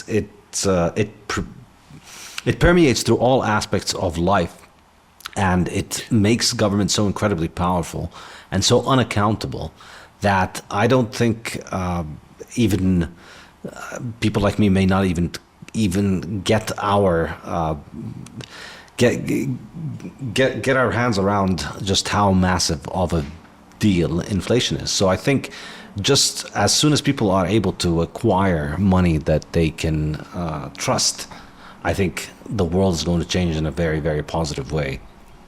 So I agree that it is going to be actually a lot. All right, let me give an analogy. think about the fall of the Soviet Union, right? Was the end of communism good for the world, right? Let's call it the end of Soviet communism because Chinese communism kept the brand, changed the substance, right? Was it good for the world? Yes, right? Was it good for Eastern Europe? After an adjustment period? Yes. Broadly speaking, Estonia, Poland, these have all developed. Even with the various flaws, you can say, still, they're much, much, much better off than they were under the Soviet boot. Was it better for the Russians? Yes, but with major asterisks because they had at least 10 years of Grand Theft Auto during the 90s because they had a very bumpy understates it. Like they had hyperinflation, they lost their empire, like life expectancy dropped like 5 or 10 years. They had basically quasi-civil war in lots of different places. They had the Tajikistani civil war and they had the Chechnya thing and they had Serbia and Kosovo on their border and they had guys shelling the White House and they lost a lot of talent. A lot of high IQ people left, right? And they were essentially humiliated and prostrate on the world stage. And that basically lasted for a decade. That's what they call it, like the wild 90s in Russia. And then they got Putin in the late 90s, 99, 2000, and then he gradually restored order. And that's like, there's lots of things that are wrong about Putin, but unless you understand how Putin restored stability to Russia in the 90s, you don't understand why a lot of Russians support him, right? Even given, we can agree with many of the critiques, but just like to understand that at least through line, right? A lot of people outside Russia don't understand that. I think what happens with the end of American Keynesianism, I agree with you that it's better for much of the world. Huge parts of the world, like this giant tax on them goes away. That tax that was American Keynesianism. Now, it is also true that the retreat of the US military means potentially lots of scores get settled. There's a lot of instability, lots of penny ante local conflicts erupt. And then we'll see if China decides to quell them or not, right? And I can see it going both ways. It basically depends on how much China's interests are there. China might be the total monkey's paw opposite of the neocons and the neolibs. You know how the neocons and neolibs, they invade all these countries, blow them up for democracy or whatever, right? China might be the total opposite where they will trade with orthodox or quasi-orthodox Russia, with meritocratic Singapore, with kleptocratic Venezuela, with, basically Shiite Iran and Sunni, like Saudi Arabia. They have a Ron Paul foreign policy. Free trade with everyone, entangling alliances with no one, basically. Yes, except the issue is that empire is, the thing is power abhors a vacuum, right? And so the really interesting question is, America, as you may know, there's a really good book called Tomorrow the World by Stephen Wertheim. And for many years, Americans were actually led by pretty good statesmen who said, you know what, let the British Empire be the empire. We don't want to be the empire, right? That's stupid and expensive and so on. We just want to build up our strength at home.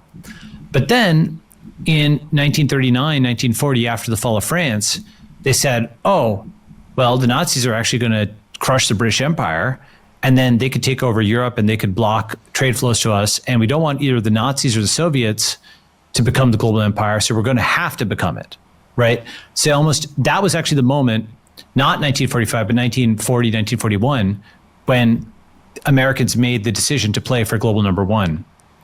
And I wonder how much anarchy China will tolerate outside of China. I can really see it going both ways, and maybe it's situational. On the one hand, they've got their great firewall, they're armed to the teeth, no one's going to F with them at home. Why should they care? On the other hand, they've done Belt and Road. They're the world's largest trade partner. Like every country trades with China, right? They've got fingers in every pie from Africa. They're building a whole railroad across like Latin America, if you saw that, right? Like South America, I saw this railroad and it's this thing that like vectors down across South America. And I remember asking, why is it dumping out into like the South Atlantic? Nobody's there. Then I realized it's not doing that. You know what it's doing? It's pointed towards China. So it's like a railroad where Brazil and all these, Argentina, everybody loads their stuff and it just goes boom, straight to Beijing like this way, right? Or straight to China, right? And so that's the counter argument is it has like enormous mineral and mining and other resources and interests abroad and wants to maintain stability. Plus, every country, as is the nature of things, is going to be looking for global leadership after the US collapses, in my view. And many of them, including the Democrats, are going to look to China. In fact, they already said that. Tim Walz, during the whole Iran thing, was a VP, Tim Walz is a VP. He said, if there's one, China can maybe intermediate here. Even during the Russia thing, Europeans have reached out to China and so on and so forth, right? So there'll be a lot of, and then actually China set up BRICS. What's BRICS? It's basically a parallel UN. It's India, or rather Russia and China were members of the UN, or the Security Council members, right?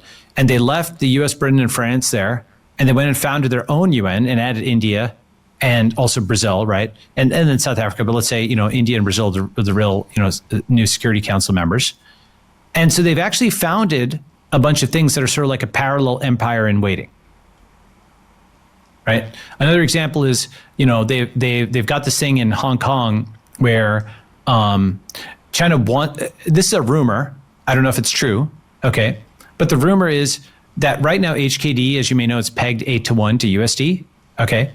And the rumor is the yuan will be revalued to basically be backed by gold, and then HKD will be the unlocked global version of the yuan, and the yuan will be the local locked version. So they have a few financiers in Hong Kong that can send around the world, and that's their sort of airlocked kind of thing, but they can control it so not all billion Chinese, are there, only whatever million are needed for international trade, right? And the reason I say that's possible, maybe even likely as an outcome, is, up till 1991, I would argue that from 1945 to 1991, with all its faults, the US was better than the Soviets. West Germany was more capitalist than East Germany. South Korea was more capitalist than North Korea. They didn't have gulags in South Korea, whatever flaws they have, right? And people will say, oh my God, South Korea today has a lower fertility rate. Okay, fine. But I'm talking during that period, South Korea is better off, right? Chile was better off than Cuba. In general, with its faults, the American side was better off than the Soviet side. It was more win-win, more capitalist, more free. Fine. Then after 1991, by degrees, when the Soviet Union went away, America got drunk on its power and actually oppressed both its own people in the world and blew up all these countries and got into all this debt. It was absolute power corrupts absolutely, the whole, British saying.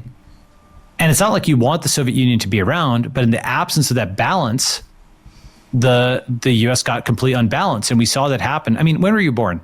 You were born in the 80s? 1980. 1980, me too. Yeah.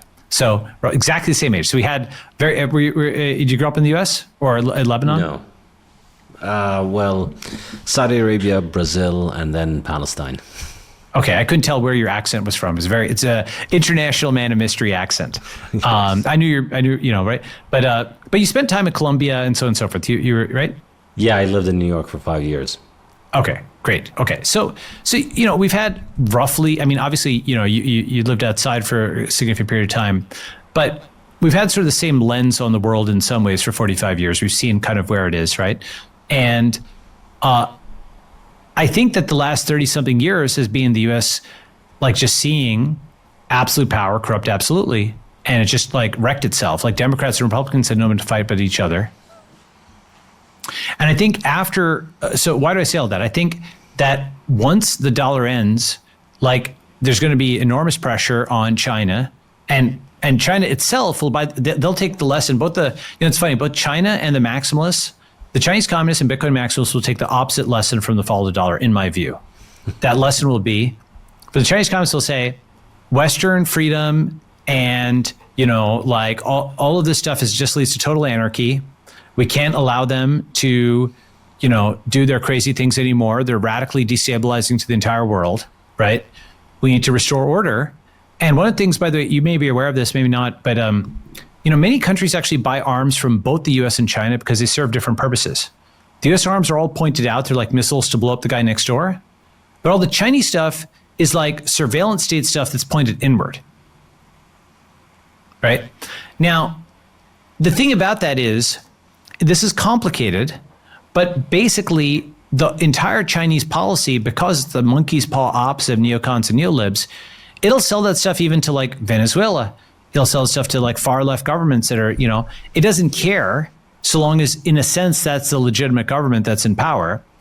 But the problem is that if that surveillance equipment works on 1.4 billion high IQ, smart Chinese people, it'll definitely work. I mean, that's like the toughest group to like really lock down on the planet in some ways, right?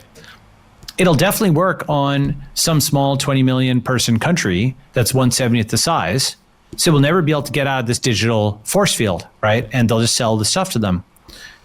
And so the Chinese will basically think potentially, okay, these Westerners just need to be in a box because they're absolute psychos. They're going to just, I'll come to that in a second.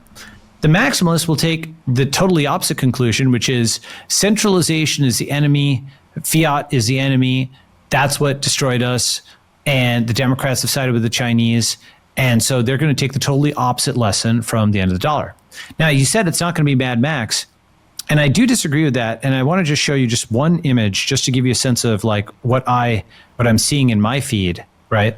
So this kind of thing, okay? Do you see this? This is actually something, can you see the screen there? Yeah. Okay. This video is worth watching because it shows not just hundreds of people in San Francisco. All right, so this is a group of hundreds and hundreds of people in San Francisco, okay, with stolen cars, lighting them on fire in front of the pier, which is like this #1 tourist attraction. Not just that, it's like literally where I used to walk, every day. It's like this is not. I can't tell you how highly trafficked this area is, how downtown it is, and so on and so forth. To have literal flaming cars being like, this is genuinely out of Mad Max. None of these people were punished. Like with J6, January 6th, every cell phone was tracked, right? Yeah. Okay. This is Mad Max. This is not an exaggeration of saying, oh, it's, right? This is something which happened and nothing happened to any of these people. And look how many of them there are. They're all taking videos and footage of it. They're taking selfies of it. All the evidence is there. And, this is literally like a Black Mirror episode. And I can show you so many things like this. Yes, but all of the things that you're going to be showing me are things that are filmed while the dollar is still alive. So that's not exactly proving your point. In fact, it is proving my point. This is the dystopia. We are in the Mad Max world. There you go. They are burning the cars in San Francisco. But you know why? Because of the fiat money printer. All of these people, they are able to afford the gasoline to burn these cars, to steal them, because of the fiat money printer. The fiat money printer is what allows all of this corruption, in my mind. It is ultimately at the root of the problem of the corruption of the police. It's the fact that government and the police become less and less accountable to their taxpayers because they have the money printer that they can fall back on. So they become more politicized, and they become all about trying to score political points rather than trying to enforce crime. Well, in a world in which the money printer dies, which you have hard money, people will pay for real security. If you would, I mean, just imagine, just as a hypothetical, think about how much the average person in Chicago pays in terms of taxation every year. And imagine if they stopped paying that, taxation and inflation. Imagine if they stopped paying that and they were given that money and told, you can hire your own private security with that money. So no more war in Iraq and Afghanistan and bringing democracy to Iran and education to wherever. No more spending on all of that stuff. Now you can get all of that money and spend it on private security in Chicago to keep you safe. I mean, if you did that, Chicago would become heaven in a few weeks, really. Okay, Everybody would clean things up because money would go toward actually enforcing security rather than going to taxes that go to government that tell you, no, we need to go fight wars that cost trillion thousands of miles away while your kid can't walk to the grocery store next door because they could get kidnapped in Chicago. You'd bring that efficiency of the market to the provision of security. Okay, so here's why I agree with the first half of what you said, but not the second half. So I absolutely agree that wasting trillions on these wars was a terrible decision, and it's a total waste of lives on the other side of the world, as well as within America. Terrible, terrible thing. I disagree with 2 points. First is the way that that's played out, for example, in Russia, is you didn't really have, quote, private security. You had essentially mafias that would shake people down. Because when the state failed, and basically just like one day, this totalitarian Soviet state and all its guards, they just weren't getting paychecks anymore from the central government. So that entire org chart was just dissolved with nothing really to take its place, or much of it was just kind of, they're all just thrown to the winds, right? There's like a residual kind of thing there, but much of it was basically gone. In many ways, many different things, the state just didn't exist. You show up to the office, the clerks aren't there. You call the police don't answer, right? The thing is that what sprouts up in its place is not a fully formed alternative police force in uniform with guys shaking your hand and smiling and so on and so forth. What sprouts up in its place are just numberless gangs that shoot each other for control of territory, and they're mafias, and you have to pay protection money to them. And that's the practical result of because the thing about security is, I would argue there's no such thing as private security, and let me explain why. Like, so let's start with the dumb version, the dumbest version. The blue American abolish the police. That's totally stupid and crazy. Maybe we can both agree. Okay, fine. Then you get to the red American, which is like Second Amendment. I'm going to have a gun. I'm going to defend myself. That's actually at best an absolute last resort, because pulling a gun on somebody means, it's like using a parachute on an airplane. It's like an absolute backup, because you're, something that's very, everything else is failed. Then you get the guy who wants a private security force. First of all, I've actually had this. I've had this as an executive at various defense companies. It's very expensive. And what can they really do, right? You can have big guys surround you. Yeah, it might make it a little bit harder to kidnap you. That's true. But they can't like go and clear a sniper's nest. They can't like clear buildings in front. They can't like sweep streets. And frankly, even if some mentally ill addict attacked them on the streets, they can't basically even use force against them, because they'd get Rittenhouse, or they get like Daniel Penny. They get prosecuted for that, right? In a kleptocratic state like Venezuela or Argentina before Milei, the state's just, it's on the side of the criminals, right? And what state exists. And so you get to level 4, which is the only security is public security, because the fixed cost of providing security is so high that once order is restored to an area and there's only a monopoly of violence on it, then the marginal cost is very low, since the security forces don't have to fight everybody for control of that territory. So public security for me is the UAE, it's Singapore, it's places like that.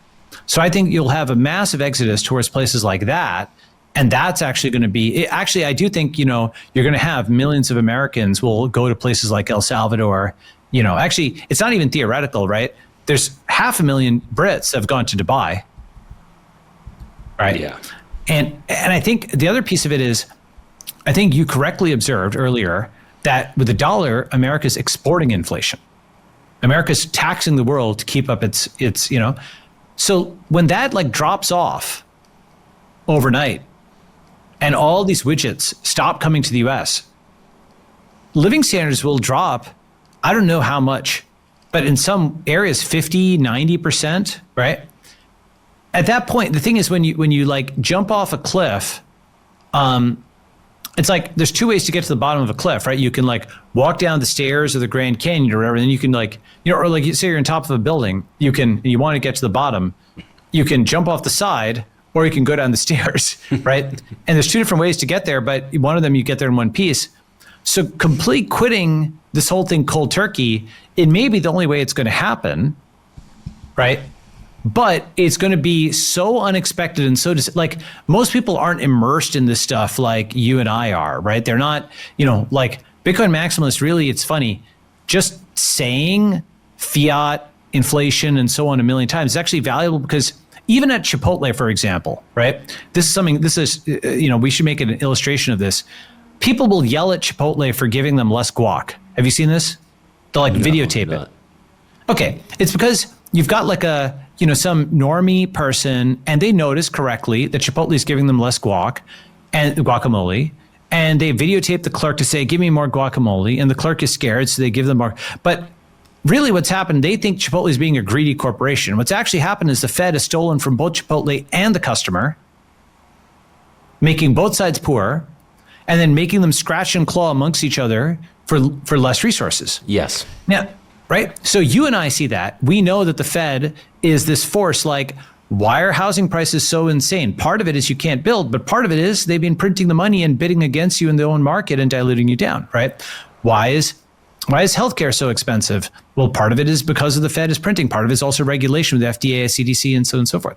We can see that. Many seemingly zero-sum conflicts, cost of living conflicts, are because the Fed is impoverishing both sides. But when that totally goes away, it goes away in a very, it's like the end of the Soviet Union. It didn't, like communism didn't have like a transitional stage, something else. Deng Xiaoping managed a transition that kept the logo of communism and he gradually eased it out 1% or something a year. As you said, that's why I think they turned it around in the best way, right? Now, I actually, you know what I do have hopes for? I actually have hopes. I think there's a possibility that India is to democracy what China was to communism, where India, like, I'm a 10 bullish on India, and it's often overstated as you're either a 1 or a 10, but I'm like 6.5 or 7, because it's just much more functional than it was when I was a kid. It genuinely was a third world country when I was a kid, and it's really not that anymore. And I can actually do a lot there, and there's a better sense of community and spirit and so on. And they can't export inflation the same way, and so on and so forth. They have to, like, for example, they're like a distant number 2, but a real number 2 to China in nuclear, in steel. I don't know if I can show you those graphs if you want to see that, like real things, real world things, right? Yeah. So like, you know, it's possible that there's like a gradual shift, more gradual shift away from Keynesianism in India. Actually, in some ways, Trump is doing India a favor. You know why? No. India and Indians would never have weaned themselves off of America without this giant backhand that Trump gave, right? And I understand why he did that. Basically, it's because people are asking, where are all these Indians coming from? Like, why are Indians suddenly doing well in software and finance and so on and so forth? And the answer is, it's kind of like, why are the Chinese doing well? Well, they stopped being communists. Why are the Indians doing well? Well, India stopped being socialist. It's really basically as simple as that. It's more than that, but that's like the simple answer. So suddenly you start being capitalist, you actually have people starting to succeed again, right? Look at the Middle East, like Dubai, Riyadh, they're actually very functional places now, right? And there's very, very capable people in the Middle East that just have the right political system. But because of that backlash against India, India's actually found second suppliers for lots of things. It's being forced to become more sovereign. It's being forced to have maybe 5 years, 10 years, I don't know, where it's got minimum necessary America and has to have other trade partners. And it's almost like America pushed it out right before it went supernova. That's how I think about it. Let me pause there. Yeah, well, I think the difference between the Russian example and the U.S. example is that when the currency collapsed and the state collapsed in the Soviet Union in the early 1990s, there was no alternative. People couldn't just use the dollar. There was no banking system that could allow you to have a modern 1990s economy using the U.S. dollar or the euro or some other kind of currency. People just, they lost the monetary system. And if you lose the monetary system, the entire structure of production in a society crumbles because everything falls apart. All the balance sheets melt, essentially. So there was no alternative. I think the situation is different now because we have Bitcoin. And that's not just because I'm a Bitcoiner. Well, maybe it is.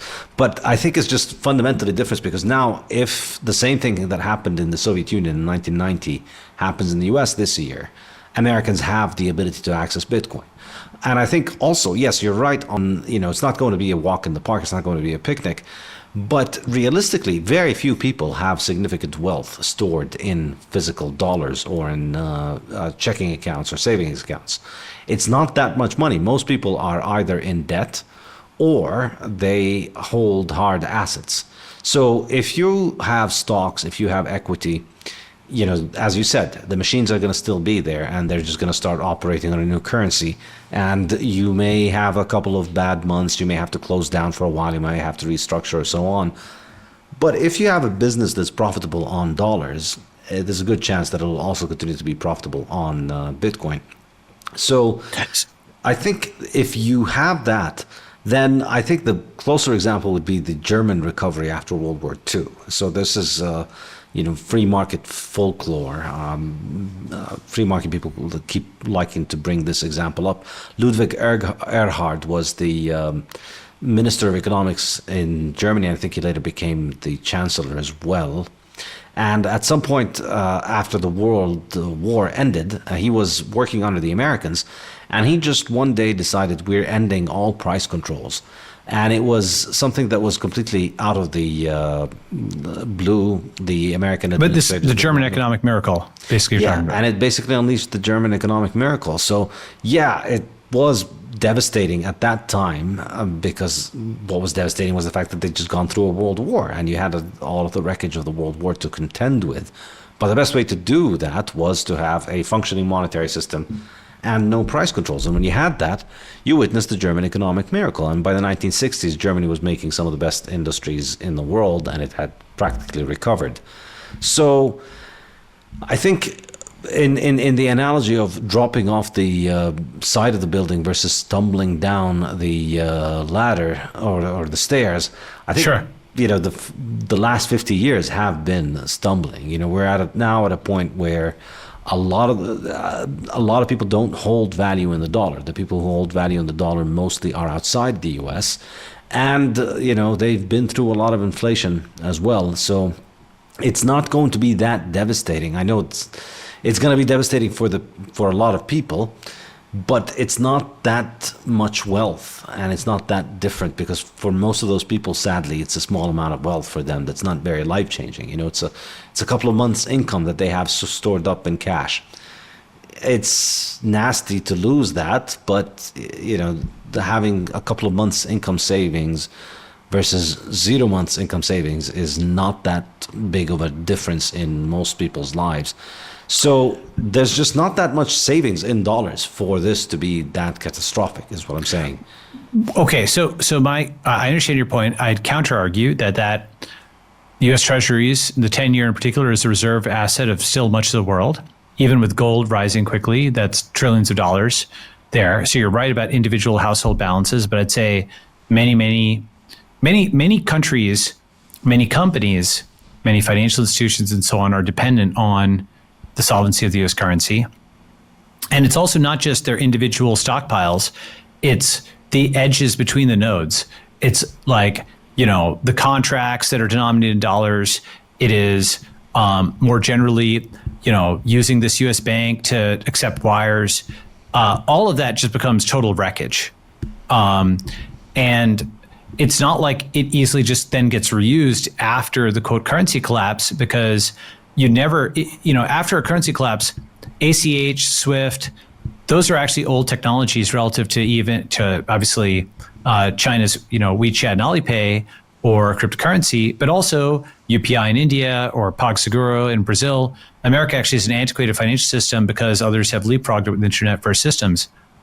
My view is, so in the examples you gave with Germany and Russia after World War II and the Cold War, I think it is true that in both cases, America did rebuild them because America had a functional system and had healthy tissue and had a structure and had leadership and had currency markets and so on and so forth. And so some of the order of America could be used to certainly help West Germany get back on its feet. And then also, even though they wanted Russia more prostrate than Eastern Europe, they didn't bomb Russia, not that much. They bombed Serbia or what have you. I think that the two functional systems after the collapse of America are going to be China and the internet. That's say Ray Dalio's Principles of the Changing World Order and the Sovereign Individual. Ray Dalio says the Western system's going down, China's coming up. Sovereign Individual says Western system's going down, the internet is booting up. If you superimpose them sort of algebraically, it's an oversimplification, but the Western system is going down and it's China and the internet that are booting up. And the Chinese system, after Russia fell, there were actually, you could say the obvious alternative was America in all caps, and the very non-obvious alternative in very small characters was China. And then the Chinese thing became much bigger over time. And I think the successor to American empire is actually the internet. And the big difference, the reason everybody disagrees with me on this, is China's in all caps right now, like America was at the end of the Cold War, and Ditch is in lowercase relative like China was. It's important, but the fundamental thing everybody will always say is, oh, Balaji, the internet isn't a place. You're like a weird VR guy, and so on and so forth. And I'd say that's true, but Christianity isn't a place, and yet there are Christian places. Islam isn't a place, there's Islamic places. So you can, for example, you have, with Christianity, you have churches, you have cathedrals, you have entire countries with the cross on the flag. So that ideology can take territory, right? So in my view, Bitcoin and what it represents is part of it. It's a digital part. Then we have to print it out into the physical world. Print out the internet, just like you print out a Google Doc, or you have an Amazon shopping cart, you print it out into a delivery to your door, or you have an Uber, and you print it out in terms of a car coming up to the curb. We take our Bitcoin, we take all the stuff we've got on the internet, we print it out into physical communities, and that's a connection between the Bitcoin standard and the network state. Yeah, I think there's an even stronger connection between the network state and my latest book, which was just published 2 weeks ago. It's called The Gold Standard. And it's essentially a thought experiment of what happens if we had something like Bitcoin in 1915. And it's essentially similar to what you're describing as what happens after the dollar collapses. But there it happens in 1915. And the reason it happens is I invented a Bitcoin equivalent in 1910 in that story. It's an alternative history. And essentially, a bunch of aviation entrepreneurs build a gold clearance service because they realize this is the only way to scale aviation. The only way that we could grow aviation is to find a commercial application for it. And it was too expensive to move people around at that time because people are heavy. And so you wanted to move around something that was extremely valuable per unit of weight. So they decided to set up a gold clearance business in order to finance their aviation entrepreneurship. And then that thing takes off, if you excuse the pun. And when World War I comes along, that allows people to take their gold out of their banks and out of their central banks and not turn in their gold to their bank and central bank, because they could just hold their own gold and then rely on these international planes flying all over the world. And they were unstoppable because they were flying out from random fields, and there were no advanced radar detection for airplanes at that time. So it was a kind of permissionless, decentralized system for moving gold around. And effectively, it rugs the central banks of the warring parties in World War I. So the war ends because all the parties go bankrupt at the same time. All their currencies collapse. And then they can't pay their soldiers. The soldiers go home. And then the question is, all right, so what happens to the world order? And I'm not going to spoil the story, but there's an international conference. The neutral countries become the essential superpowers because all the gold left the warring countries went to the neutral countries. Switzerland. Yeah, Switzerland, Holland, the US, they're the ones who basically draw the format of the new world order. And without a money printer, without the ability to milk people through inflation, and without the ability to control people through the benefits of inflation that you steal from them, all of this entire idea of governments just wanting to expand territory dies, and instead they become a lot more like businesses and service providers, and it becomes a matter of competition through providing better services. And so the entirety of government is reimagined in a way that is a lot more similar to the sovereign individual on the one hand, and on the other hand, the work of Prince Hans Adam of Liechtenstein, who talks about the state in the third millennium. I think you're familiar with his work, right? Mm-hmm. Yeah. So I think it's I bring it back a century earlier, where that book was published a century earlier, and then we let it play out. But obviously, the point is it's a thought experiment of how the world would look on a Bitcoin standard. Well, I am excited to see it. I have one other thing for you, and then maybe we can wrap. So I have a video that maybe you guys can play over here. I pasted it into the chat.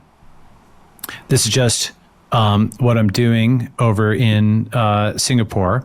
And basically, I've got, I'm building the San Francisco, essentially, it was easier to start Bitcoin than to end the Fed, or rather to reform the Fed. And it's easier to start a new city than reform San Francisco. And so I have a startup city on the other side of the world that I've been moving people into. And we have folks from the Middle East, and we have folks from India, we have folks from America, we have the Chinese Capitalist Party, in a sense, haha, right? Like, and we have all kinds we have people from more than 100 countries, right? So let's see if we can play. San Francisco. I am.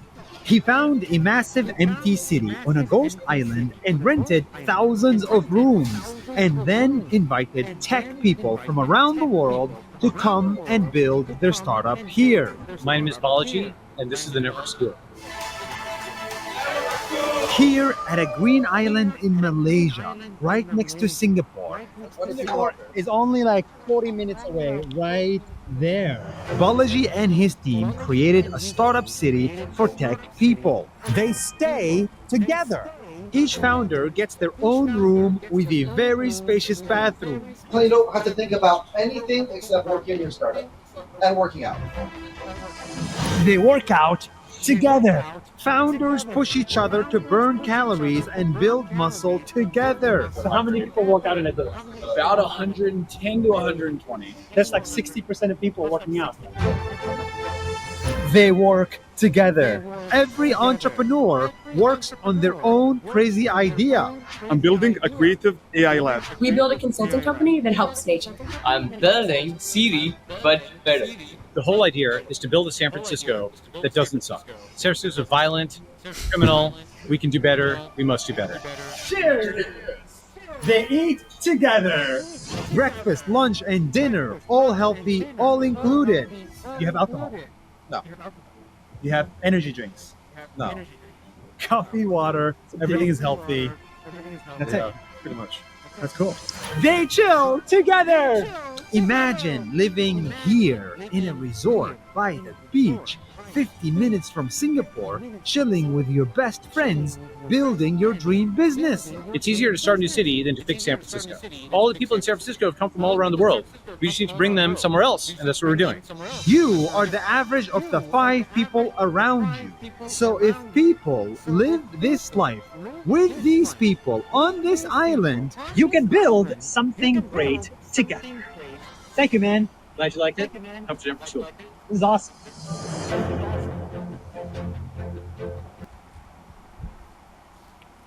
So I think that's pretty cool. I think it's a,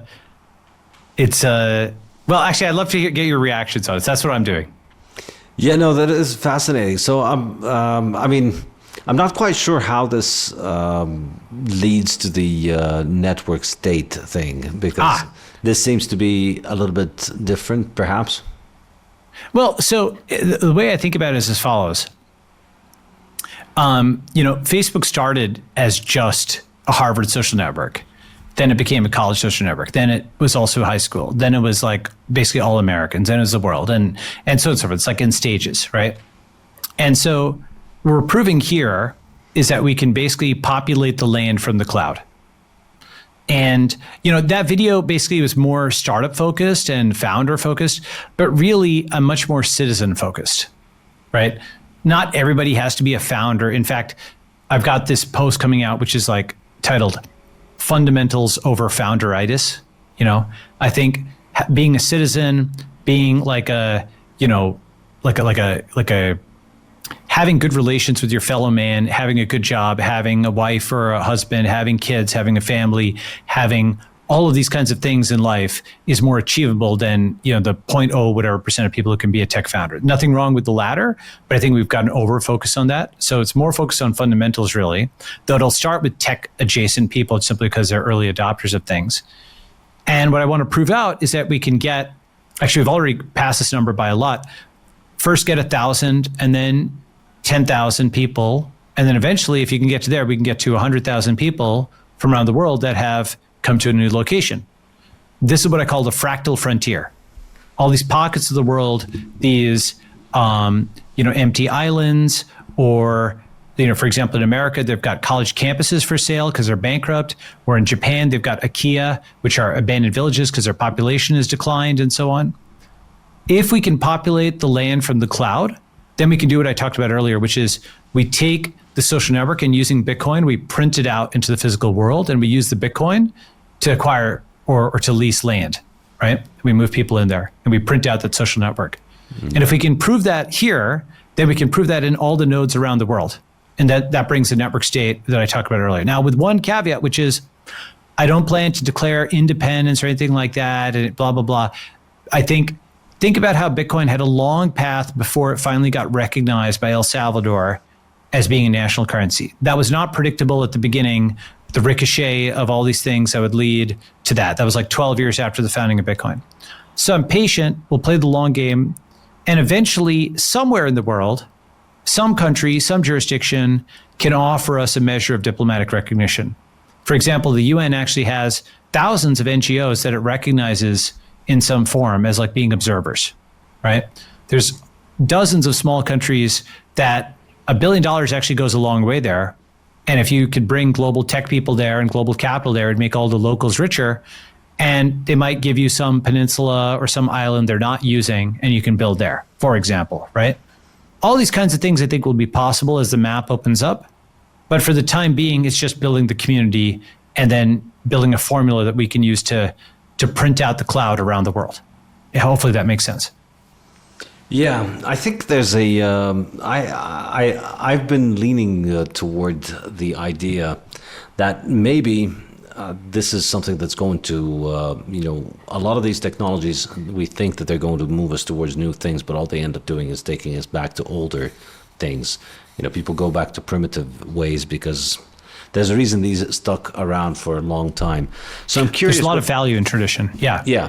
So I'm curious what you think of the idea, and this is sort of my my weird quirk in the Bitcoin. Well, I have many weird quirks, but one of the weird ideas that I have that people are most shocked to hear me espouse is monarchism. And I generally am a fan of monarchies. I live in a monarchy and I'm very happy to be in a monarchy. I like having kings. I very much prefer them to parliaments. And I think ultimately the reason for that is that I think kings run countries like a family business. So that gives them a long-term perspective. They expect to be in power for decades. They expect their children and grandchildren and their grandchildren to be in power for many centuries to come. And so there's an incentive alignment there. You want your grandchildren to be happy and safe and prosperous, and the king wants your grandchildren to be happy and safe and prosperous so that his grandchildren can tax yours efficiently. And it seems to me like this is, this is an institution that has been around forever. It's as far back as humans have written history. They've had kings, and it's one of those things that we've had forever that in the 20th century we very confidently and arrogantly dismissed because now we have better things, and we thought we could just replace it. And then most places that ended up getting rid of their kings ended up suffering all kinds of horrific outcomes for it. So I wonder if my hypothesis, well, it's not my hypothesis. I mean, Hans Hermann Hoppe and many others have spoken about the difference in terms of time preference when it comes to monarchies versus democracies. But if that hypothesis holds up, then play it out over the next 10, 20 years, you'd expect that monarchies, being long-term focused, would accumulate a lot more Bitcoin, and then they would benefit from the accumulation of Bitcoin. Whereas democracies and republics, short-term focus, every president comes in for a few years and he's eager to steal as much as he can and settle as much scores with his enemies as he can. And so it's a war of all against all, and there's very little stacking sats taking place. There's a lot more conflict, a lot less long-term vision, and a lot less sat stacking. Now, extrapolate that for another couple of decades and add the debt crisis that you mentioned. I think we may end up in a world in which kings will reign again. Places that don't have kings are going to likely want to join kingdoms. So I think we'll see a world that is maybe more politically flexible, as I think, people will want to join their neighboring country. They've had enough of these 20th century abstractions. We have this country and it has this flag, but things are always terrible and they continue to suck and our government is in debt. Well, you know what? I'm happy to take my neighbor's flag if it means that I'll finally not have inflation.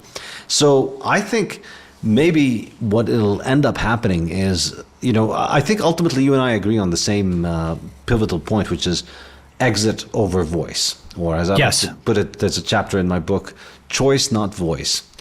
Right. People get the choice to exit their political arrangements, to vote to join any other political arrangement, and that I think is a much more effective way of organizing anything. You know, the reason your iPhone works is not because you are voting in Apple elections. It's not because you're out there giving your opinion on design, on hiring, on marketing, or any of that stuff. You get to do one thing only. Choice. You get to decide if you're going to buy it or not, and then they sort out all the details.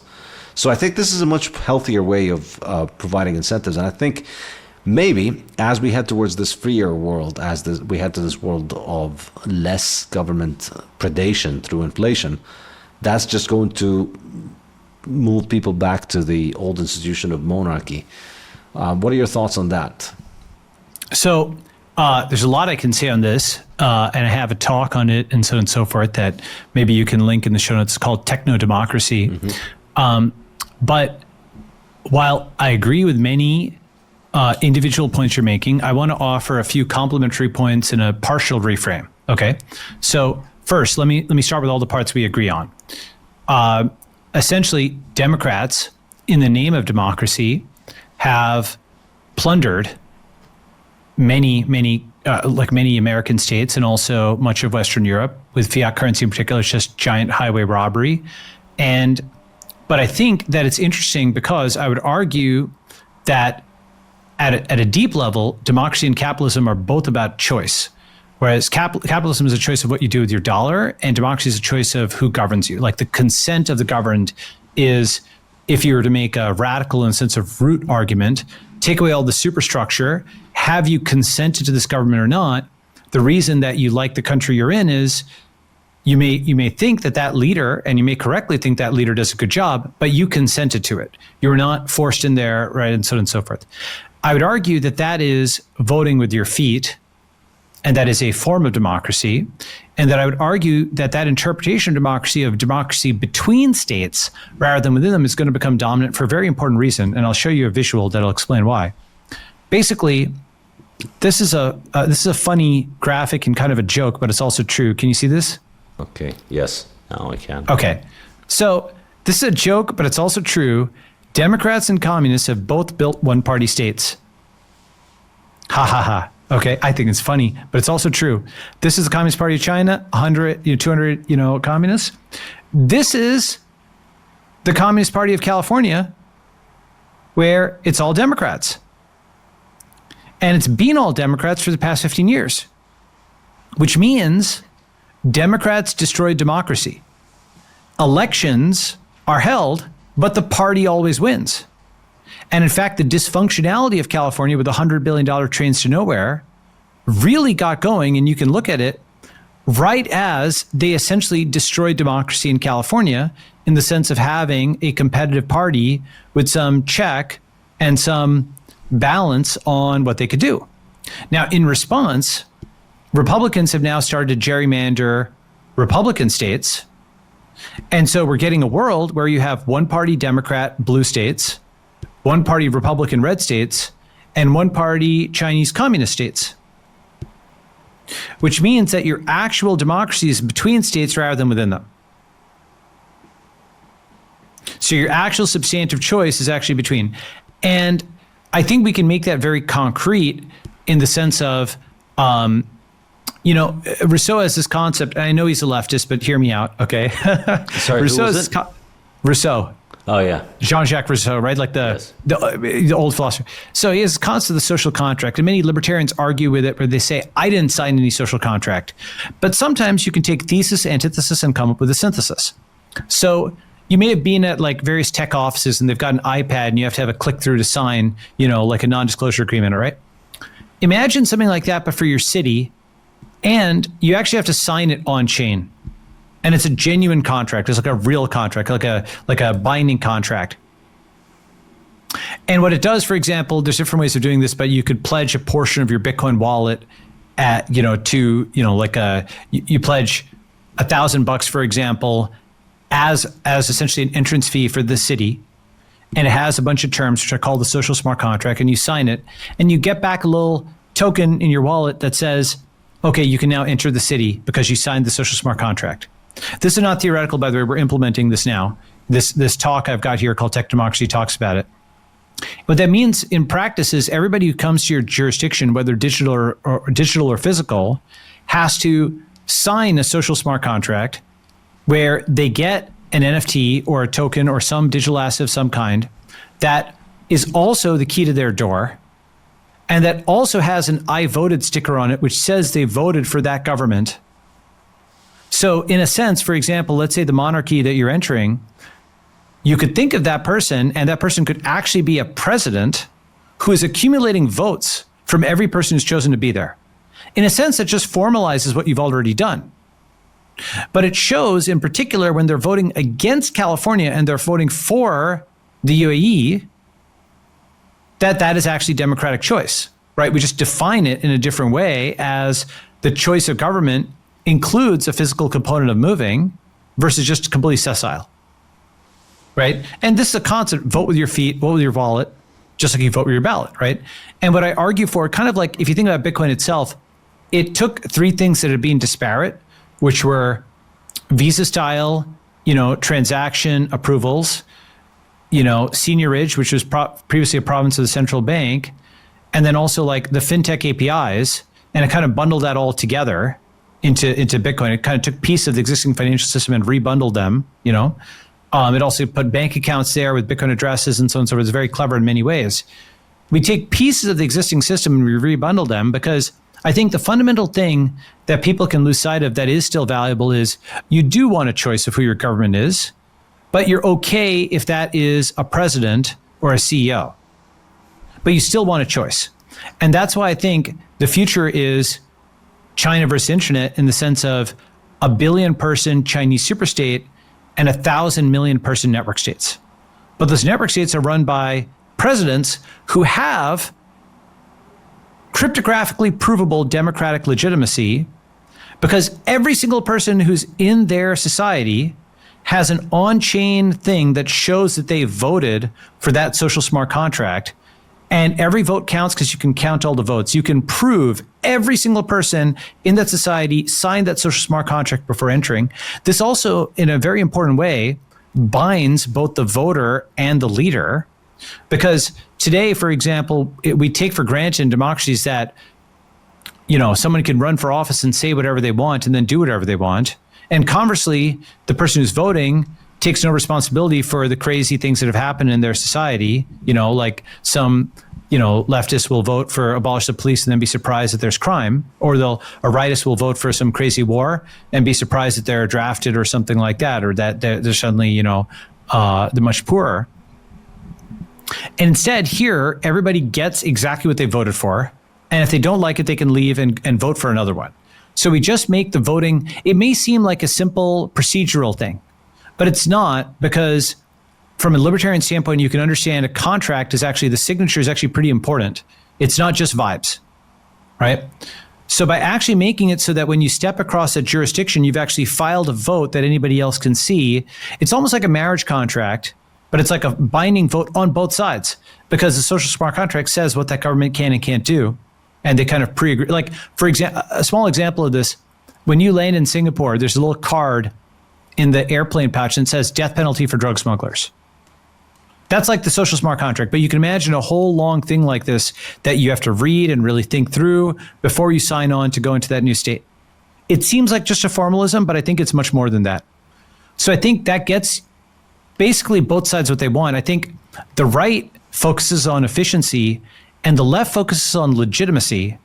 And the left wants people who are legitimate, even if they're completely incompetent and evil and crazy, and the legitimacy was through some, messed up process, but they at least want some formal legal process of some kind, even if abused. The right just cares about the vibes, but they don't think about how, yet at the same time, they're still like electing Trump, they're still running in elections and so on. Even as, quote, anti-democracy as often they are, they still are sort of working through the system because they underrate the importance of having a system. And in my view, this synthesizes the two, where you have the leadership efficiency of the right, but you have the provable, legal, formal system of the left, which actually does scale and has its own value to it. So that is how I think about getting you something very similar in some ways to what you want, but that has that crucial aspect of democratic legitimacy, consent, a social smart contract, votes, and so on and so forth, especially given, and this is crucial, that Democrats have destroyed democracy. We should not let them claim the term democracy. They mean democracy like the North Koreans mean the Democratic People's Republic of North Korea. Right? Yeah. There is no substantive democracy in the DPRK. There's no substantive democracy in California because there's no substantive elections, no substantive choice. The democracy in California is the exit. So we should call that what the true democracy is. That's the only way you have a choice between parties is between states, not within them. Let me pause there. Yeah. I'm gonna give you a little bit of a metaphor here. Go ahead. You know, there's probably there are probably two approaches to health. There are the people who just keep thinking about all of these new modern ways that you can add all these new pills. The Brian Johnson style. Yeah, Brian Johnson's and all the procedures and all the latest research and all the press release from Harvard Medical School that says, you know, we're going to have that magic pill that's going to do all these magic things you've always wanted. So there's that approach, and then there's the other approach, which I'm a big fan of, where the only thing I do is I just quit all garbage food and all garbage science and make sure that I don't consume bad food, don't consume bad science, and I just eat meat and I drink water. That's the only food and the only supplement that I take, and I've been doing it for more than 10 years, and it works great for me.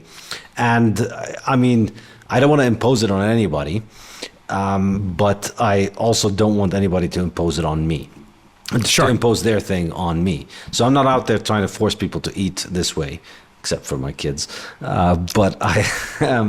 But you know, I don't mind people trying out all kinds of crazy pharmaceutical things, as long as they try them themselves. Now, Totally. Yeah, but the problem is there's this kind of you know, this fascination with modernism, which thinks of new good things have to be so good. They must be so good that clearly we have to force people to use them, because if we don't force them, they don't know what's good for them. Going back to the Rousseau idea, you know, people need to be forced to be free. People need to be forced to be healthy. They need to be forced to take the magic Pfizer juice because they don't understand epidemiology. They don't understand modern science. And so, you know, what you know, what you think you know about health doesn't matter. You have to take the magic juice. And if you don't, you know, then you will face consequences.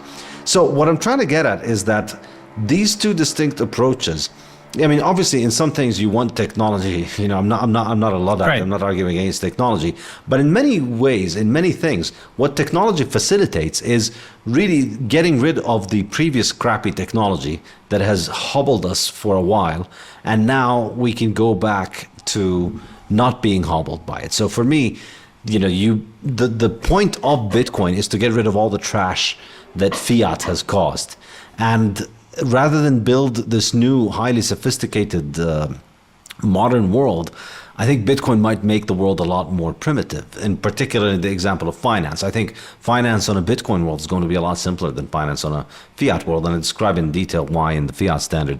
But I wonder if this might be the case when it comes to governments, and that when we get rid of all of the barnacles of fiat that have attached to the otherwise really aerodynamic or fluid dynamic boat that we have, then I think we may find ourselves going back to something a lot more traditional, and that will essentially scratch the itch of what people actually want, and that will actually satisfy what people want.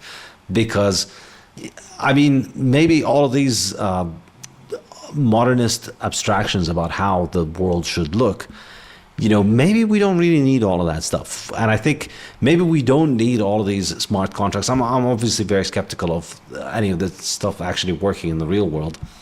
Because, you know, for instance, for me, the key issue is, for instance, it's a smart contract or it's a kind of blockchain record that maintains the ownership of your house. Okay, well, what happens if I hack your private key? Obviously, that doesn't mean I can walk into your house and now it's your house. Or if I hack your stock portfolio, you know, if I hack Zuckerberg's private keys, I can't just waltz into Facebook's offices and tell them, nope, you know, I have the blockchain record of ownership. I have the private key. Facebook is mine. Get this bum Zuckerberg out of here and I'm going to start running the place. That's not how property works, you know. So I don't think these kind of novelty applications of blockchains might really make the big difference. I think the real difference here is getting rid of fiat. I think that's where we're going to be producing the changes more than any kind of technical improvement or any kind of innovation in governance. It might just be the case that just like with diet and nutrition, once we are able to really understand what's going on, we just go back to meat and water. Maybe we just go back to kings, and then you get to choose which king you want to be with. We go back from a world in which the kings were essentially monopolists, and then we thought that the way out of that was to have more control over the decisions that the kings makes, and then we give the parliaments more power, and then we replace the kings with presidents. Well, maybe no, we shouldn't get into the management. We should just stick to the choice. And when we get to the choice, then kings will start competing for customers, essentially, through providing services. And maybe that's really the real change that Bitcoin will make. So let me give a few quick responses on that. Very good points. I want to say first, I'm actually very sympathetic to in a sense, I think of it as the past and the future versus the present, right? So I think to very oversimplify, what you would represent or what you're advocating for is the proven past. And what I care about is the far future. But both of us would agree that the fiat Keynesian, Kamala Harris, pantsuit, whatever, stupid world is a disaster, right? That's a disaster. But we'd agree for somewhat overlapping, but also distinct reasons. Roughly, it's like the Elon technologist side of things is kind of where I land up. But I'm sympathetic in many ways to the maximalist, muscular, assault rifle, stake, and so on kind of argument. And I'd say that many times, I don't know what fraction of times, 7 times, 8 times, 9 times out of 10, the traditional answer is the correct answer, right? Because it's been proven over thousands of years. But one time out of those times, for thousands of years, man couldn't fly, and then he could, right? And so the traditional answer was correct until it wasn't correct. And in fact, the traditional answer said, don't be so arrogant. Don't be Icarus. Icarus flew too close to the sun. His wings melted and he crashed and so on. But now we just have commercial aviation.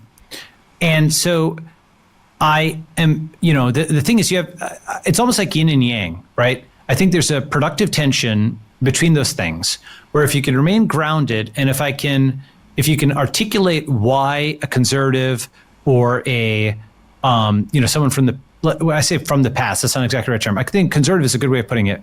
It's roughly conservative, leftist, libertarian are roughly, past, present, future, roughly, right? Or conservative, progressive, libertarian, right? And so there's lots of things I'm sympathetic to conservatives on. I agree that almost every change that leftists make tends to be bad and so on and so forth. But I do think it's worth having some degree of technological change because some of them turn out to be good, number one. Number two is on the locks thing and so on and so forth. That leads us down to other kinds of chains, but I'll just say a few things, which are, A, you can have smart locks now, and there are smart locks that are controlled by smart contracts. You can use them for managing entire properties like Airbnb style. B, I think that as we get more drones and we get more robots, you will be able to have and will eventually have fully electronic enforcement of things, which is a whole new kind of scenario and can of worms. But if we look at what the Russia-Ukraine war is, just like the cavalry was obsolete in World War I and they were cut to ribbons by machine guns, the human soldier is becoming obsolete after the Russia-Ukraine war. It's not all the way there, but it's getting there. And it's all drones, it's all robots. And that is the kind of thing that could be, moved, they could hover there and they could be, driven by the internet and they could enforce laws potentially, depending on how you think about how autonomous they get. And then the third point is there are on-chain entities that control large amounts of resources. And while you're right that that Facebook has a significant offline component, there are smart contracts where if you got the key to Uniswap or something like that, you basically could. They set up SushiSwap and they actually got a bunch of the funds and traded on it. Fine, you don't have to worry about all that stuff. I agree that you can just not think about that whole set of things. Let's just speak maximalist for a second. I actually do agree with you, by the way, that the upcoming conflict, let's call it yin and yang. Hopefully it'll be a conflict in some ways. It'll hopefully be a productive tension in other ways, or even a synthesis, is between what you might call primitivism and futurism, or others would call it like humanism and transhumanism, or others would call it the past and the future. And the thing about it, it really boils down to, what are we put on this earth to do? And a lot of people will have the intuitive argument that you're put on this earth to, basically marry and have kids and, just reproduce your ancient culture and language and your territory. And that was good enough for my ancestors. Why isn't it good enough for me? Fine. That's a conservative argument. I understand that, sympathetic. It's the right answer for many people. On the other hand, what makes humans human, if you look at the history of encephalization, like, the ancestors of humans, like the early hominids and so on, it's a graph that goes woof like this in terms of the size of brains, right? And in fact, if you look at human evolution, humans, or the ancestors of humans, they used to have fur. They don't have fur, instead they have clothes. They used to have actually more digestive enzymes. They outsourced that to fire. They used to have fangs and claws. They instead have spears. And so for millennia, we've actually had technological advancement as the core of being human, where you're pushing it all into software in your head, this big brain. And so you don't have to have fangs because you put the targeting into software and you throw a spear. You don't have to have fur because you're smart enough to get clothes. You don't have to have digestive enzymes and hardware because you do it with fire. And then eventually you build civilizations and so on and so forth. And so in a sense, technology is the history of humanity. Like, that's what distinguishes us from apes, is constant progress like this, right? And so I think that those are just like yin and yang, male and female, right? Past and future, I can make an argument for the past. And I would say that, I don't know what fraction, 9 times out of 10, it's correct. So most people should just go with that. And it'll produce a pretty good life. And you can do proven things and so on and so forth. But all progress also depends on the unreasonable man. You've probably heard that one, right? Mm-hmm. And in a sense, by the way, you and I are both unreasonable men versus Keynesianism in its own way. But I think we're reasonable with each other, and I think we're reasonable people. So I don't know. That's my view on things. I don't want to be, and one last thing I'll say is, you may disagree with a lot of stuff Brian Johnson does, but I think you would agree that at least he's an improvement over McDonald's slop. Right? He's like fit. He's taking care of his body. You might do a simpler version of that, but at least he's like an improvement over somebody who's just like 50 pounds overweight and they're shuffling McDonald's slop, right? Yeah, an improvement over the standard American diet, for sure. An improvement over the Fiat version. I think that's the key thing. Yes. But the interest, and of course, there's no fixed answer. In some cases, the Brian Johnsons will come up with incredible new technologies that will be important, like Bitcoin. And in other cases, we're going to realize that all of this tinkering is pointless, and you should just most cases perhaps. Yeah, for most cases, you should just eat the steak, figuratively. Yes. Hey, and on that, this was great. Yeah, I know we've gone over time, but I really want to thank you for your time. This has been really fascinating and thought-provoking. Really appreciate it. Any final words? Well, I'll tell my followers to buy the Bitcoin Standard. You should tell them to get the network state. It's free online. Yes, get the network state free online. Awesome. Thanks, guys. Great. Okay, thank Cheers. you. Thank you, Saifedean. Take care. Okay, Bye-bye.